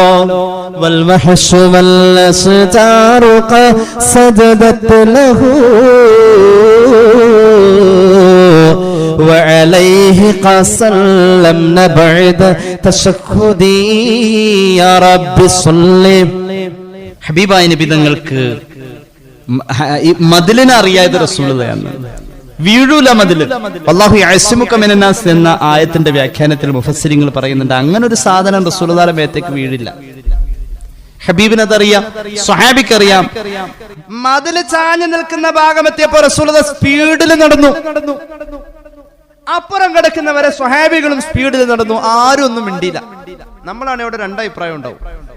അവരെ പുറകെ തന്നെ ചെന്നു. ഫഖീല, ഒരു സ്വഹാബി ചോദിച്ചു, ലിമ യാ റസൂലല്ലാഹ്, എന്തിനാ നബിയെ ഇങ്ങനെ വേഗത്തിൽ നടന്നത്? ഫഖാല നബി സല്ലല്ലാഹു അലൈഹി വസല്ലം, ഇന്നി അക്റഹു മൗതൽ ഫവാത്. സാഹസികമായ പ്രവർത്തനത്തിലൂടെ വന്നു ചേരുന്ന മരണത്തെ എനിക്ക് വെറുപ്പാ. അങ്ങനെയുണ്ട്. സാഹസികത കാണിക്കാൻ വേണ്ടി ലഡാക്കിലേക്ക് പോകും, വലിയ ഉയരമുള്ള ഭാഗത്തേക്ക് പോകും, അതുപോലെ തന്നെ ടോപ്പ് സ്റ്റേഷന്റെ മുകളിലേക്ക് പോകും. മൂന്നാറിൽ നിന്നും 32 കിലോമീറ്റർ അപ്പുറത്തുള്ള ടോപ്പ് സ്റ്റേഷൻ കേരളത്തിന്റെ ഏറ്റവും ഉയരമുള്ള ഭാഗമെന്ന് പറയുന്നു. ജമ്മു കാശ്മീരിലേക്ക് റൈഡിന് ബൈക്കിൽ പോകുന്നു. ഒക്കെ നല്ലതായിരിക്കാം, പക്ഷേ സാഹസികമായി. എന്നാലും കണ്ടില്ലേ, ഒരു പഹയനെ പട്ടാളക്കാർ വന്നിട്ടാ ഒരു കുന്നിന്റെ ഇടയിൽ നിന്ന് പിടിച്ചെടുത്തത് അല്ലേ? 50 ലക്ഷം 75 ലക്ഷം ഇട്ട് അതിന് ചെലവാ. ഒന്നങ്ങോട്ട് കൊടുക്കണോർന്ന് എന്റെ അഭിപ്രായത്തില്.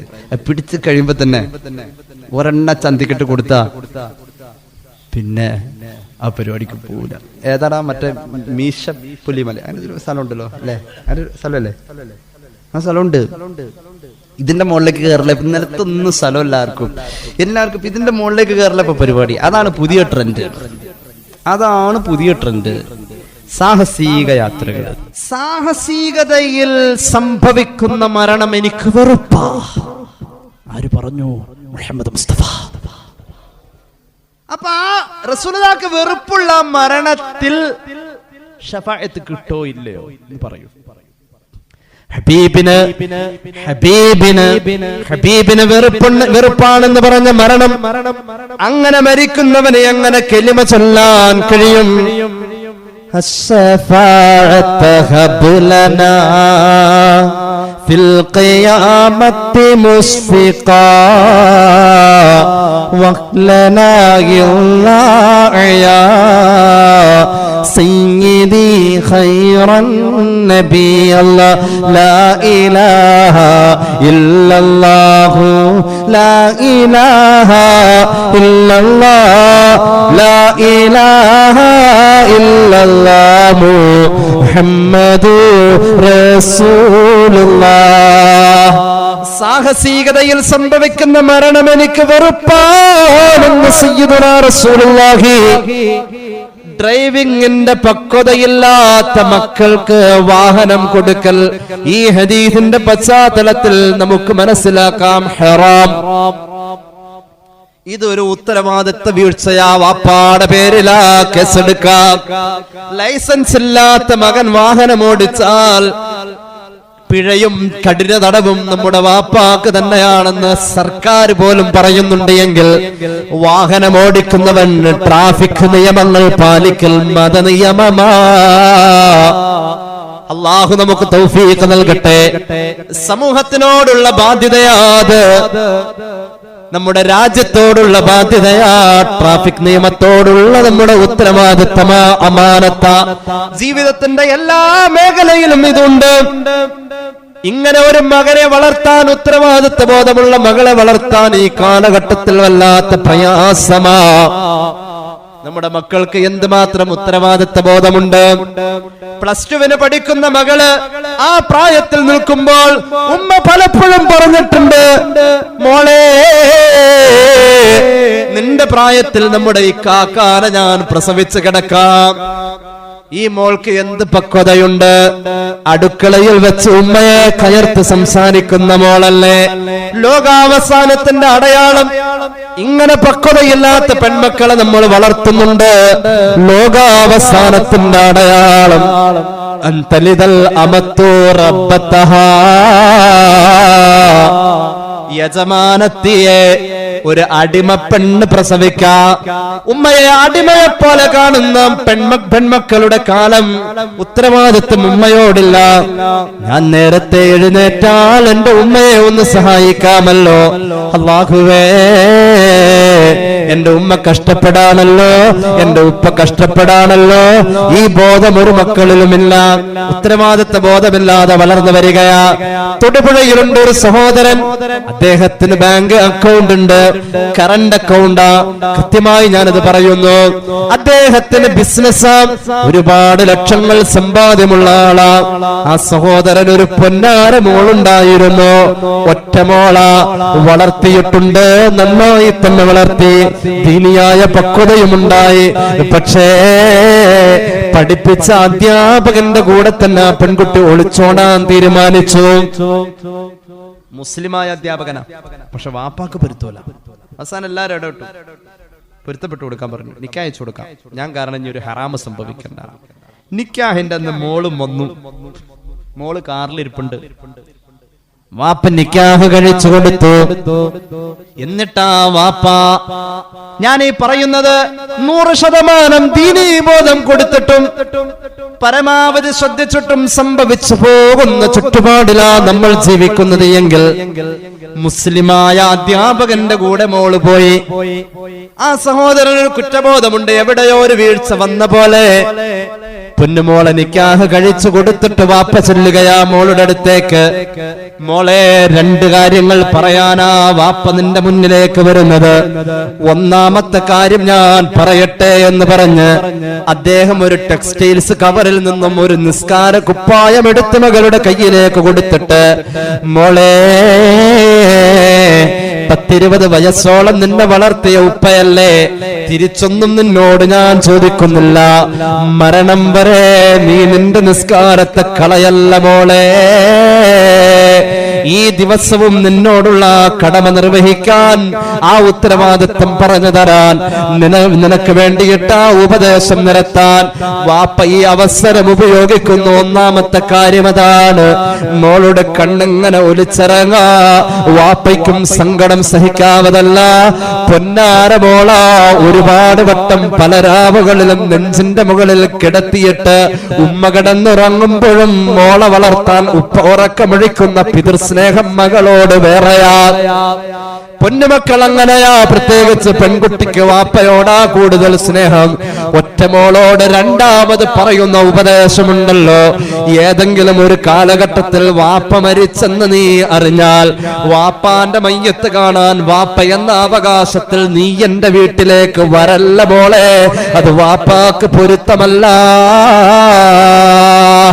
ഇങ്ങനത്തെ അവസ്ഥ അല്ലാഹു നമുക്ക് വരുത്താതിരിക്കട്ടെ.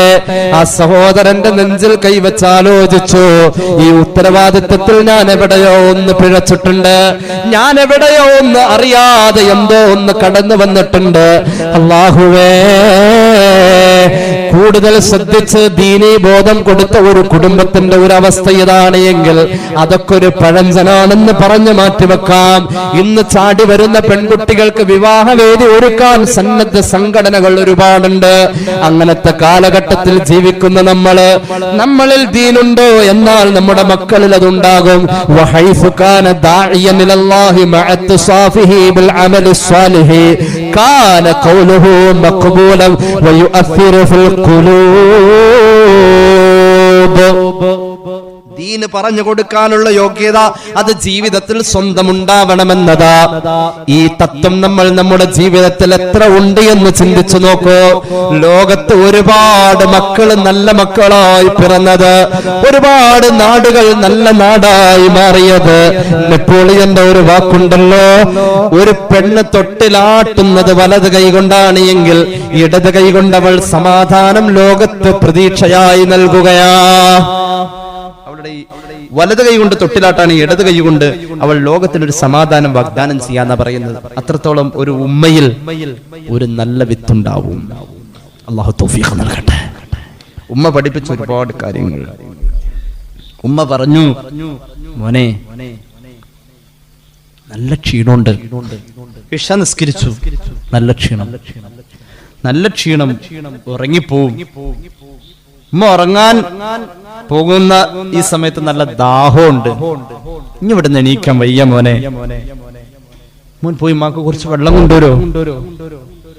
ആ കുഞ്ഞു മോൻ പോയിട്ട് എന്റെ ഉമ്മാക്ക് കുടിക്കാൻ വെള്ളം ചോദിച്ചല്ലോ. ആ പൊന്നുമോൻ പോയി ഉമ്മാക്ക് കുടിക്കാനുള്ള വെള്ളവുമായി വന്നു. ഉമ്മാന്റെ മുന്നിൽ ആ പൊന്നുമോൻ നിൽക്കുമ്പോൾ സുബ്ഹാനല്ലാഹ്, ക്ഷീണിതയായ ഉമ്മ ഉറങ്ങിപ്പോയി. ഉറങ്ങി. ഉമ്മാന്റെ ഉറക്കം കണ്ണടച്ചു പിടച്ചു കിടക്കുന്ന എന്റെ ഉമ്മാന്റെ മുഖത്തിന് എത്ര സൗന്ദര്യമാ. ലോകത്ത് കൂലി കിട്ടുന്ന ഒരു നോട്ടമല്ലേ ഉമ്മാന്റെ മുഖത്തേക്ക് നോക്കി നിന്നാൽ കഅബയിൽ നോക്കുന്ന കൂലിയ, ഖുർആനിൽ നോക്കുന്ന കൂലിയ. 3 കാര്യത്തിന്റെ കൂലി ഹബീബ് സമാസമമായി പറഞ്ഞിട്ടുണ്ട്. നോട്ടം കൂലി കിട്ടുന്ന 4 കാര്യങ്ങളുണ്ട്. 3 അല്ല 4 കാര്യം. അന്നളുറു ഇലാ വജ്ഹിൽ ആലിമി, ഒരു ഹറവിയായ പണ്ഡിതന്റെ മുഖത്ത് നോക്കിയാൽ കൂലിയ. കഅബയുടെ മുഖത്ത് കഅബയിലേക്ക് നോക്കിയാൽ കൂലിയ. ഖുർആനിലേക്ക് നോക്കിയാൽ കൂലിയ. ഉമ്മാന്റെ മുഖത്ത് നോക്കിയാൽ കൂലിയ. സയ്യിദുനാ റസൂലുള്ളാഹി ഉമ്മാന്റെ മുഖത്ത് നോക്കിയാൽ കൂലിയ. ഈ കുഞ്ഞ് ചെറിയ മോനാ, വെള്ളം പിടിച്ചുകൊണ്ട് ഇങ്ങനെ നിന്നു. ഉമ്മാന്റെ മുഖത്തേക്ക് നോക്കി ഇങ്ങനെ നിന്നു. കുറെ കഴിഞ്ഞു. സുബഹിയോടടുത്ത സമയം ക്ഷീണം മാറിയ ഉമ്മ ചാടി എഴുന്നേറ്റു. ഉമ്മ നോക്കിയപ്പോൾ പൊന്നുമോൻ വെള്ളവുമായി നോക്കി നിൽക്കുന്നു. ഇത്രയും നേരം ഈ രാത്രിയുടെ അറ്റം വരെ എന്റെ മോൻ നോക്കി നിന്നപ്പോഴും കാല് കിഴച്ചതിന്റെ അസ്വസ്ഥത അവന്റെ മുഖത്തല്ല, അവന്റെ മുഖത്ത് സന്തോഷ നിർഭരമായ അവസ്ഥയാ. പൊന്നാര മകന്റെ മുഖത്തേക്ക് നോക്കിയ ഉമ്മ ആ തങ്കക്കുടത്തിനെ ചേർത്ത് പിടിച്ചിട്ട് ചുടുചുംബനം കൊണ്ട് നെറ്റിത്തടം വീർപ്പുമുട്ടി പൊന്നാര മോന്റെ ശിരസിലൂടെ ഉമ്മ കയ്യ് തലോടി. എന്നിട്ടോ ആ പൊന്നുമോന് വേണ്ടി ഉമ്മ ദുആ ചെയ്തു, അല്ലാഹുവേ എന്റെ പൊന്നുമോനെ നീ ലോകത്ത് അറിയപ്പെടുന്ന ഒരു മഹാനാക്കണേ അല്ലാ. അല്ലാഹു ആ ദുആ സ്വീകരിച്ചു.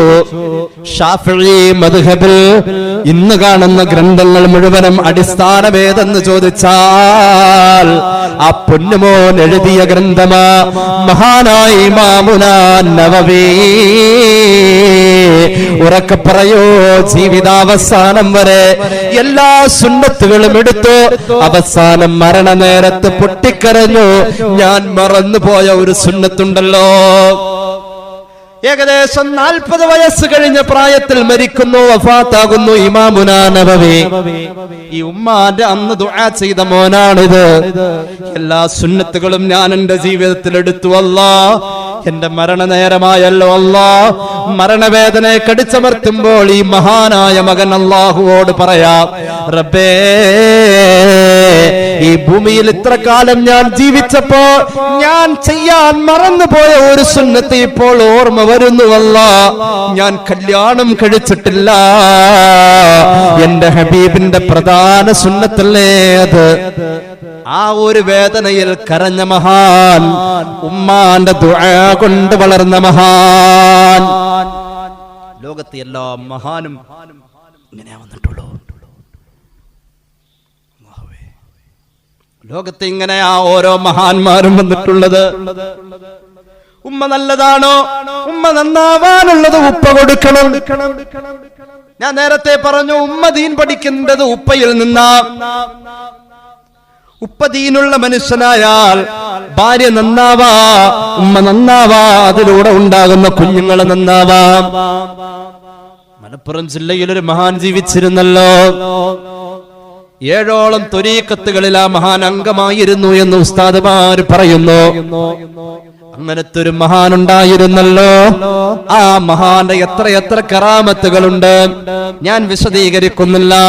നിങ്ങൾക്ക് സുപരിചിതനാണല്ലോ മഹാനായ ചാപ്പനങ്ങാടി വാപ്പു മുസ്ലിയാർ, സമസ്തയുടെ പഴയകാല നേതാവല്ലേ മഹാനായ ചാപ്പനങ്ങാടി ഉസ്താദ്. വലിയ മഹാനല്ലേ. ഈ മലയാള നാടിനെ ധന്യമാക്കിയെങ്കിൽ ഈ മഹാനും വളർന്നത് ഒരു ഉമ്മ വളർത്തിയ മോനാ. ഒരു ഉമ്മ വളർത്തിയ മോന. ആ ഉമ്മയെ കുറിച്ച് മലയാള നാട്ടിലെ ഒരു പ്രധാന പത്രം എഡിറ്റോറിയൽ എഴുതി.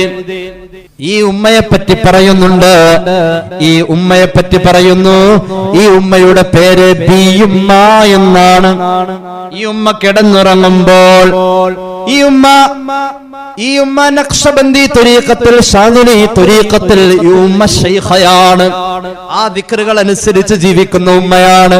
ഈ ഉമ്മ കിടന്നുറങ്ങുമ്പോൾ ഈ ഉമ്മയുടെ ശ്വസന നിശ്വാസം അംഫാസിയായ ദിക്റാ. എങ്ങനെ ഈ ഉമ്മ ശ്വസന നിശ്വാസം നടത്തുമ്പോ ഒന്ന് ശ്രദ്ധിച്ചാൽ ആ ശ്വസന നിശ്വാസത്തിന്റെ ശബ്ദം യാ ഹയ്യൂ യാ ഖയ്യൂം, യാ ഹയ്യൂ യാ ഖയ്യൂം. ഈ ദിക്റിന്റെ ശബ്ദം അംഫാസിയായ ദിക്റ. ദിക്ർ 2 വിധ. ഒന്ന് അൽഫാലി, ഒന്ന് അംഫാസി. അൽഫാലി എന്ന് പറഞ്ഞാൽ പദം ഉച്ചരിച്ച്, അംഫാസി ശ്വസനത്തിന്റെ കൂടെ. യാ അല്ലാഹ് എന്ന ഉച്ചാരണത്. ഹു എന്ന് പറഞ്ഞാൽ യാ അല്ലാഹു, ഹു ഹു യാ അല്ലാഹു എന്നതിനർത്ഥം. അംഫാസിയായ ദിക്ർ. നമുക്കൊക്കെ അംഫാസിയായ ദിക്ർ കിട്ടോ എന്ന് ആലോചിക്കേ. ജീവിതം മുഴുവനും ദിക്റായി കഴിഞ്ഞാൽ ഉറക്കത്തിലും ദിക്റ. ഉറക്കത്തിലും ദിക്റാണ്. ജീവിതം മുഴുവനും ദിക്റാണെങ്കിൽ ഉറങ്ങുമ്പോഴും ദിക്റാവും, ഉറക്കത്തിലും മരിക്കുമ്പോഴും ദിക്റ. അംഫാസിയായ ദിക്ർ. ഉമ്മ വളർത്തിയ മോൻ ബിയുമ്മ റളിയല്ലാഹു അൻഹാ ഉറങ്ങുമ്പോൾ ചൊല്ലുന്നത്, അല്ലെങ്കിൽ ശ്വസനത്തിന്റെ താളം യാ ഹയ്യൂ യാ ഖയ്യൂം. ഈ ദിക്റിന്റെ ശബ്ദമാണെന്ന് എന്തും പറയാൻ സ്വാതന്ത്ര്യമുള്ള രാജ്യത്തെ ഒരു പത്രം എഴുതിയതാ. എല്ലാ സമുദായവും അത് വായിച്ചതാ. ഇങ്ങനെയാ സഹോദര, ഉമ്മാക്ക് ഉത്തരവാദിത്തമുണ്ട്, വാപ്പാക്ക് ഉത്തരവാദിത്തമുണ്ട്. അള്ളാഹുവിന്റെ പ്രവാചകനായ സയ്യിദുനാ മൂസാ നബി അലൈഹിസ്സലാം, ആ കാലഘട്ടത്തിൽ ഒരു സംഭവമുണ്ട്. അതുകൂടി പറഞ്ഞിട്ട് ഞാൻ അവസാനിപ്പിക്കുകയാ. ഒരിക്കൽ ഒരു ഉമ്മാക്ക് മകൻ ഖിദ്മ ചെയ്യുകയാ. മൂസാ നബിയുടെ കാലഘട്ടത്തിൽ ഉമ്മാക്ക് വേണ്ടിയിട്ട് മകൻ ഖിദ്മ ചെയ്യുന്നു, എല്ലാ കാര്യങ്ങളും ചെയ്യുന്നു. ഉമ്മ വല്ലാത്ത സംതൃപ്തിയിലാ, സന്തോഷത്തിലാ. പൊന്നുമോന് വേണ്ടി എപ്പോഴും പൊട്ടിക്കരഞ്ഞു ഉമ്മ ദുആ ചെയ്യുമായിരുന്നു. ഒരിക്കൽ ഉമ്മാക്ക് വേണ്ടി മോൻ ചെയ്ത ഖിദ്മ ഉമ്മാനെ വല്ലാതെ സങ്കടപ്പെടുത്തി. അല്ലാഹുവേ,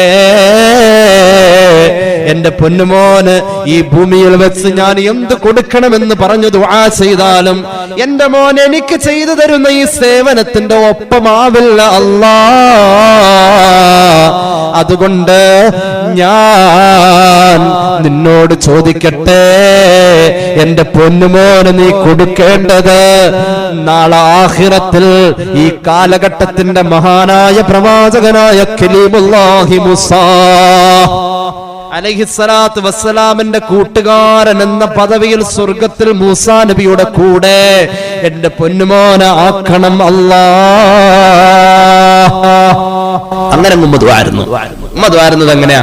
ഉമ്മ ദുആരുന്നു, അല്ലാഹുവേ, എന്റെ പൊന്നുമോൻ എനിക്ക് ചെയ്ത ഈ ഖിദ്മക്ക് പകരം അല്ലാഹുവേ, എന്റെ മോന് നീ സ്വർഗത്തിൽ മൂസാ നബിയുടെ കൂടെ നടക്കുന്ന കൂട്ടുകാരൻ എന്ന പദവി കൊടുക്കണേ. ഇങ്ങനെ ദുആരുന്നു. ഈ ദുആ അവിടെ ഇരിക്കട്ടെ. ഇനി അപ്പുറത്ത് മഹാനായ മൂസാ അലൈഹിസ്സലാത്തു വസ്സലാം ദുആരുന്നു, അല്ലാഹുവേ, സ്വർഗത്തിൽ എല്ലാ നബിക്കും നീ ഒരു കൂട്ടുകാരനെ വെച്ചിട്ടുണ്ടല്ലോ, എനിക്കും ഒരു കൂട്ടുകാരനുണ്ടല്ലോ. ആ കൂട്ടുകാരൻ ആരാണെന്ന് എനിക്ക് നീ കാണിച്ചു തരണേ അല്ലാഹ്. ഉമ്മ ദുആരുന്നത് ഉമ്മയുടെ മനസ്സിലുള്ളൂ, മോൻ അത് കേട്ടിട്ടില്ല കേട്ടോ.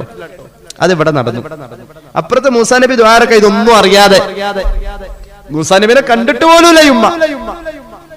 ആ കാലഘട്ടത്തിൽ ജീവിക്കുന്ന ആളാണ്. അങ്ങനെ ഉണ്ടല്ലോ. ഇപ്പൊ നമ്മളൊക്കെ നമ്മുടെ പ്രധാനമന്ത്രിയുടെ കാലഘട്ടത്തിൽ ജീവിക്കുന്ന ആളാ, പക്ഷെ നേരിട്ട് കണ്ടിട്ടുണ്ടാവില്ല അല്ലേ? മൂപ്പരെ കണ്ടവരാരെങ്കിലും ഉണ്ട് ഈ കൂട്ടത്തില്? TV കണ്ടതല്ല, നേരിട്ട് കണ്ടിട്ടുണ്ടാവില്ല. കാലഘട്ടത്തിൽ ജീവിക്കുന്നുണ്ടാവും. മൂസാ നബി ഇതേ സന്ദർഭത്തിൽ അവിടെ ദുആരുന്നു, പടച്ചോനെ, എന്റെ റഫീഖ് സ്വർഗത്തിലത് ആരാന്ന് എനിക്ക് ഇവിടുന്ന് കാണിച്ചെന്നുള്ള. മൂസാ നബിയോട് അല്ലാഹു പറഞ്ഞു, ദുആ സ്വീകരിച്ചിട്ടുണ്ട്, നേരെ വീട്ടിൽ നിന്നും പുറത്തേക്ക് ഇറങ്ങുക, വലതുവശം പിടിച്ച് നടക്കുക. ആദ്യം കാണുന്ന ആളാരോ അയാളായിരിക്കും അങ്ങയുടെ സ്വർഗത്തിലെ റഫീഖ്, കൂട്ടുകാരൻ. കണ്ടാൽ മാത്രം പോരാ, അയാളോട് ആ വിവരം അങ്ങ് പറയുകയും വേണം നബിയേ. മൂസാ അലൈഹിസ്സലാം വലത്തേക്ക് തിരിഞ്ഞു. ആദ്യം കണ്ട ചെറുപ്പക്കാരൻ ജീവിതത്തിൽ ആദ്യമായി കണ്ട ആള്, ഒരു യോഗ്യതയും അയാളിൽ കണ്ടില്ല. എന്നാലും അള്ളാഹു അറിയിച്ച വഴിയല്ലേ. മൂസാ നബി അയാളോട് പറഞ്ഞു, സഹോദരാ, അസ്സലാമു അലൈക്കും. വലൈക്കും സലാം. നിങ്ങളോടൊരു സന്തോഷ വാർത്ത ഞാൻ പറയട്ടെ. ആ വാക്കിന്റെ ഗൗരവവും ആ വാക്കിന്റെ സത്യസന്ധതയും, പറയുന്ന മനുഷ്യന്റെ ഈമാൻ തളം കെട്ടി നിൽക്കുന്ന മുഖഭാവവും, ഇത് മൂസാ നബിയാണെന്ന് അറിയാതെയായി സഹോദരൻ കേൾക്കുന്നത്. എന്താ പറയാനുള്ള സന്തോഷ വാർത്ത? അള്ളാഹുവിന്റെ കലീമായ മൂസാ നബിക്ക് സ്വർഗത്തിൽ ഒരു കൂട്ടുകാരനെ അള്ളാഹു നിശ്ചയിച്ചിട്ടുണ്ട്. ആ കൂട്ടുകാരൻ താങ്കളാണെന്ന് വഹ്യ് വന്നിട്ടുണ്ട് കുറച്ചു മുമ്പ്. ഈ വിവരം നിങ്ങളെ അറിയിക്കണമെന്നും നിർദ്ദേശമുണ്ട്. ആരാ പറഞ്ഞെന്നൊന്നും ചോദിച്ചില്ല, കൈക്ക് അങ്ങോട്ട് പിടിച്ചു ഈ ചെറുപ്പക്കാരൻ. നേരെ ഉമ്മാന്റെ അടുത്തേക്ക് പോയി. ഉമ്മാന്റെ അടുത്ത് ചെന്നു. എന്റെ ഉമ്മ സന്തോഷിക്കുമല്ലോ, എന്റെ ഉമ്മ സന്തോഷിക്കുമല്ലോ. ഉമ്മാന്റെ മുന്നിലേക്ക് ആരാണെന്നറിയാതെ മൂസാ നബിയെ കൊണ്ടുവന്ന് നിർത്തി. എന്നിട്ട് ഉമ്മയോട് പറഞ്ഞു, ഉമ്മ, ഞാനൊരു സന്തോഷ വാർത്ത പറയട്ടെ. ഈ സഹോദരൻ, ഞാൻ ആദ്യമായി കാണുന്ന സഹോദരൻ, സത്യസന്ധതയും ഒരു വലിയ പക്വതയും നിറഞ്ഞു നിൽക്കുന്ന മുഖഭാവത്തിൽ ഈ സഹോദരൻ എന്നോട് പറഞ്ഞ ഒരു സന്തോഷ വാർത്ത, ഉമ്മാന്റെ പൊന്നുമോൻ മൂസാ നബിയുടെ കൂട്ടുകാരനായി നാളെ സ്വർഗത്തിലെത്തുമെന്ന വഹ്യ് വന്ന വാർത്ത ഈ സഹോദരൻ എന്നോട് പറഞ്ഞെന്ന് പറയുമ്പോൾ തളർന്നു കിടക്കുന്ന ഉമ്മ ഈ വാക്ക് കേട്ടിട്ട് ചാടി എഴുന്നേൽക്കുകയാ. പൊന്നുമോനോട് ചോദിച്ചു, ഒന്നുകൂടി അറിയാനുള്ള ആകാംക്ഷയിൽ, സന്തോഷത്തിന്റെ ആധിക്യത്തിൽ ചോദിച്ചു, ആരായി സന്തോഷം പറഞ്ഞത് മോനെ? ഉമ്മ ഈ സഹോദരനായി സന്തോഷം പറഞ്ഞത്. മഹാനായ മൂസാ നബിയുടെ നേരെ ആ ചെറുപ്പക്കാരൻ വിരൽ ചൂണ്ടുമ്പോൾ സ്തംഭിച്ച് മൗനിയായി നിൽക്കുന്ന മൂസാ നബിയോട് ഉമ്മ ചോദിക്കുന്നുണ്ട്, എന്റെ മകന് വേണ്ടി ഈ കാര്യം നിങ്ങൾ പറയാൻ നിങ്ങൾ ആരാ നിയോഗം നിയോഗിച്ചത്. മഹാനായ മൂസാ നബി പറയുകയാ, അല്ലാഹു റബ്ബുൽ ഇസ്സത്ത് എന്നോട് വഹി അറിയിച്ചതാ. അല്ലാഹു വഹി അറിയിച്ചോ? അപ്പോൾ താങ്കൾ ആരാണ്? ഉമ്മാ അന കലീമുല്ലാഹി വ നബിയുല്ലാഹി മൂസാ. അല്ലാഹുവിന്റെ കലീമായ ആ മൂസ നബി ഞാനാണ് ഉമ്മ. ഉമ്മാന്റെ ദുആ കൊണ്ട് ഒരു മകൻ വളർന്നതാ. നമുക്കും അങ്ങനെ ഉത്തരവാദിത്തങ്ങളുണ്ട്. പ്രാർത്ഥന വേണം സഹോദരി. ഒരിക്കലും മക്കളെ ശപിച്ചു പറയല്ലേ. ഒരിക്കലും മക്കളെ ശൈത്വാനെ എന്ന് വിളിക്കല്ലേ. എട ശൈത്വാനെ എന്ന് വിളിക്കല്ലേ. എട പിശാചേ എന്ന് വിളിക്കല്ലേ. എട വൃത്തികെട്ടവനെ എന്ന് വിളിക്കല്ലേ. നീ അങ്ങനെ വിളിക്കുന്നത് ഒരു പ്രാർത്ഥനയുടെ സ്ഥാനത്താ. ശൈത്വാനെന്ന് വിളിച്ചു കഴിഞ്ഞാ, ശൈത്വാനെന്ന് വിളിച്ച ഒരു ഉമ്മ പറഞ്ഞത് ഞാൻ കേട്ടതാ. എന്റെ മോളെ ഞാൻ 20 വയസ്സ് വരെ വളർത്തിയിട്ട് ഒറ്റ ദിവസം പോലും, ഒറ്റ പ്രാവശ്യം പോലും എന്റെ മോളെ ശൈത്വാനെന്ന് ഞാൻ വിളിച്ചിട്ടില്ല എന്ന് ഉറപ്പിച്ചു പറയാൻ പറ്റുമെന്ന് ഒരു ഉമ്മനോട് പറഞ്ഞതാ. നമ്മൾ ഇന്ന് കാലത്തിന് 3 പ്രാവശ്യം വിളിച്ചിട്ടുണ്ടാവും. വൈകുന്നേരം ഒരു 5 പ്രാവശ്യം വിളിച്ചിട്ടുണ്ടാവും. ഇഷാക്കും കൂടെ പോനതിന് മുമ്പ് ചിലപ്പോൾ ചെരുവത്തടിക്ക് ഒരു ഏറും കൊടുത്തിട്ടുണ്ടാവും. ഇത് വിളിച്ചിട്ടുണ്ടോ അതിന്റെ കൂടെ? കാരണം പിള്ളേർ ആ കോലത്തിക്കടെയാണ്. പിന്നെ ഇതല്ല, അതിന്റെ അപ്പുറത്തേക്ക് വേറെ വല്ലതും വിളിച്ചിട്ടുണ്ടോ എന്നുള്ളതാണ് ഇപ്പൊ ഇവിടെ ചർച്ച ചെയ്യേണ്ടത്. ശൈത്വാനെന്ന് വിളിക്കാൻ പാടില്ല. മക്കളെ ശപിക്കൽ സോദര തെറ്റുള്ളതാ. അത് നിന്നെ നീ തന്നെങ്കിലും കേസുള്ളതാ. ചോദ്യത്തിനുത്തരമുള്ള നേരത്തോടിത് മുട്ടുന്ന നേരെ താണ് കൈ കടിക്കുന്നത്. മക്കളെ ശപിക്കാനേ പാടില്ല.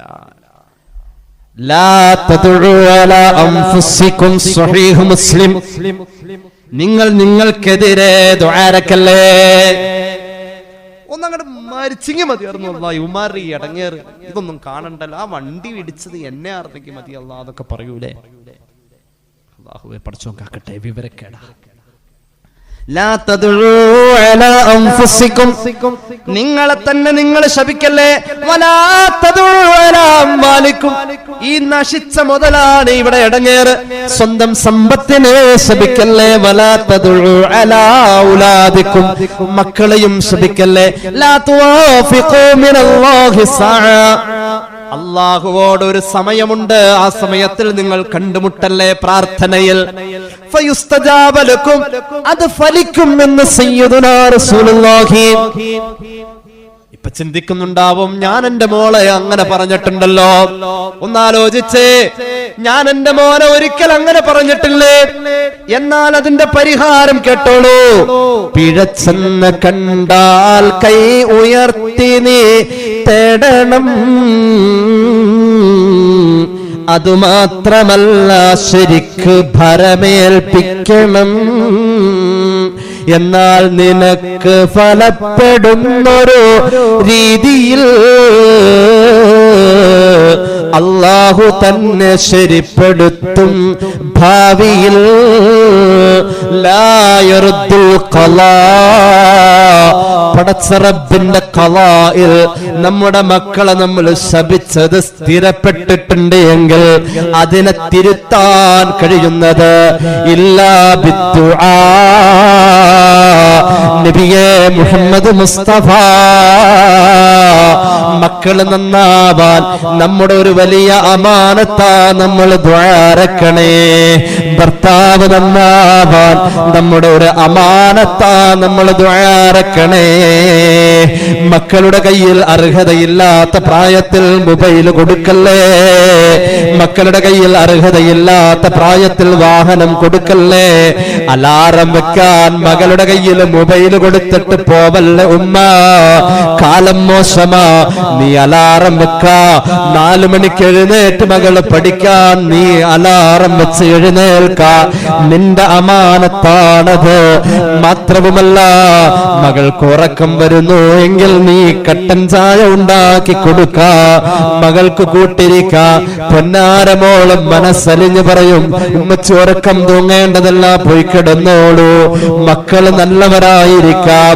ഇബ്ലീസ് പരന്ന് പടർന്ന് പ്രവിശാലമായി വഴിപിഴപ്പിക്കൽ നടക്കുന്ന കാലഘട്ടത്തിൽ മതനിരാസവും ഒളിച്ചോട്ടവും ലഹരി ഉപയോഗവും അള്ളാനെ തള്ളിപ്പറയുന്ന വർത്തമാനങ്ങളും സുന്നത്ത് ജമാഅത്ത് വേണ്ടാന്ന് വെക്കുന്ന രീതികളും ദിക്റ് വേണ്ട, സ്വലാത്ത് വേണ്ട, നിസ്കാരം വേണ്ട, ഈ ആധുനികതയിൽ ഈ അടുത്ത കാലഘട്ടത്തിൽ 1 കൊല്ലം മുന്നേ ഒരു മകൻ ഒരു ആക്സിഡന്റിൽ മരിച്ചു. അല്ലാഹു മഗ്ഫിറത്ത് കൊടുക്കട്ടെ. 3-4 മാസം മുന്നേ അവന്റെ ഉമ്മ എന്റെ അടുത്ത് പറഞ്ഞു, അവന്റെ റൂം വൃത്തിയാക്കുമ്പോൾ കട്ടിലിന്റെ താഴെ നിന്നും പലപ്പോഴും ഡ്രഗ്സിന്റെ കവർ എനിക്ക് കിട്ടിയിട്ടുണ്ട്. പിന്നീട് കുറെ കഴിഞ്ഞാണ് ഞാൻ അതിനെ കുറിച്ച് ചിന്തിച്ചത്. നിസ്കരിക്കാൻ പള്ളിയിൽ സുബഹിയുടെ ജമാഅത്തിന് വന്നിരുന്ന മോന, അല്ലാഹു മഗ്ഫിറത്ത് കൊടുക്കട്ടെ, അല്ലാഹു മഗ്ഫിറത്ത് കൊടുക്കട്ടെ. അല്ലാഹുവേ നീ ഞങ്ങളെ നന്നാക്കണേ അല്ലാ. അല്ലാഹുവേ ഞങ്ങൾ പറഞ്ഞതും കേട്ടതും നീ കബൂലാക്കണേ അല്ലാ. ബിഫളി സല്ലല്ലാഹു അലാ മുഹമ്മദ്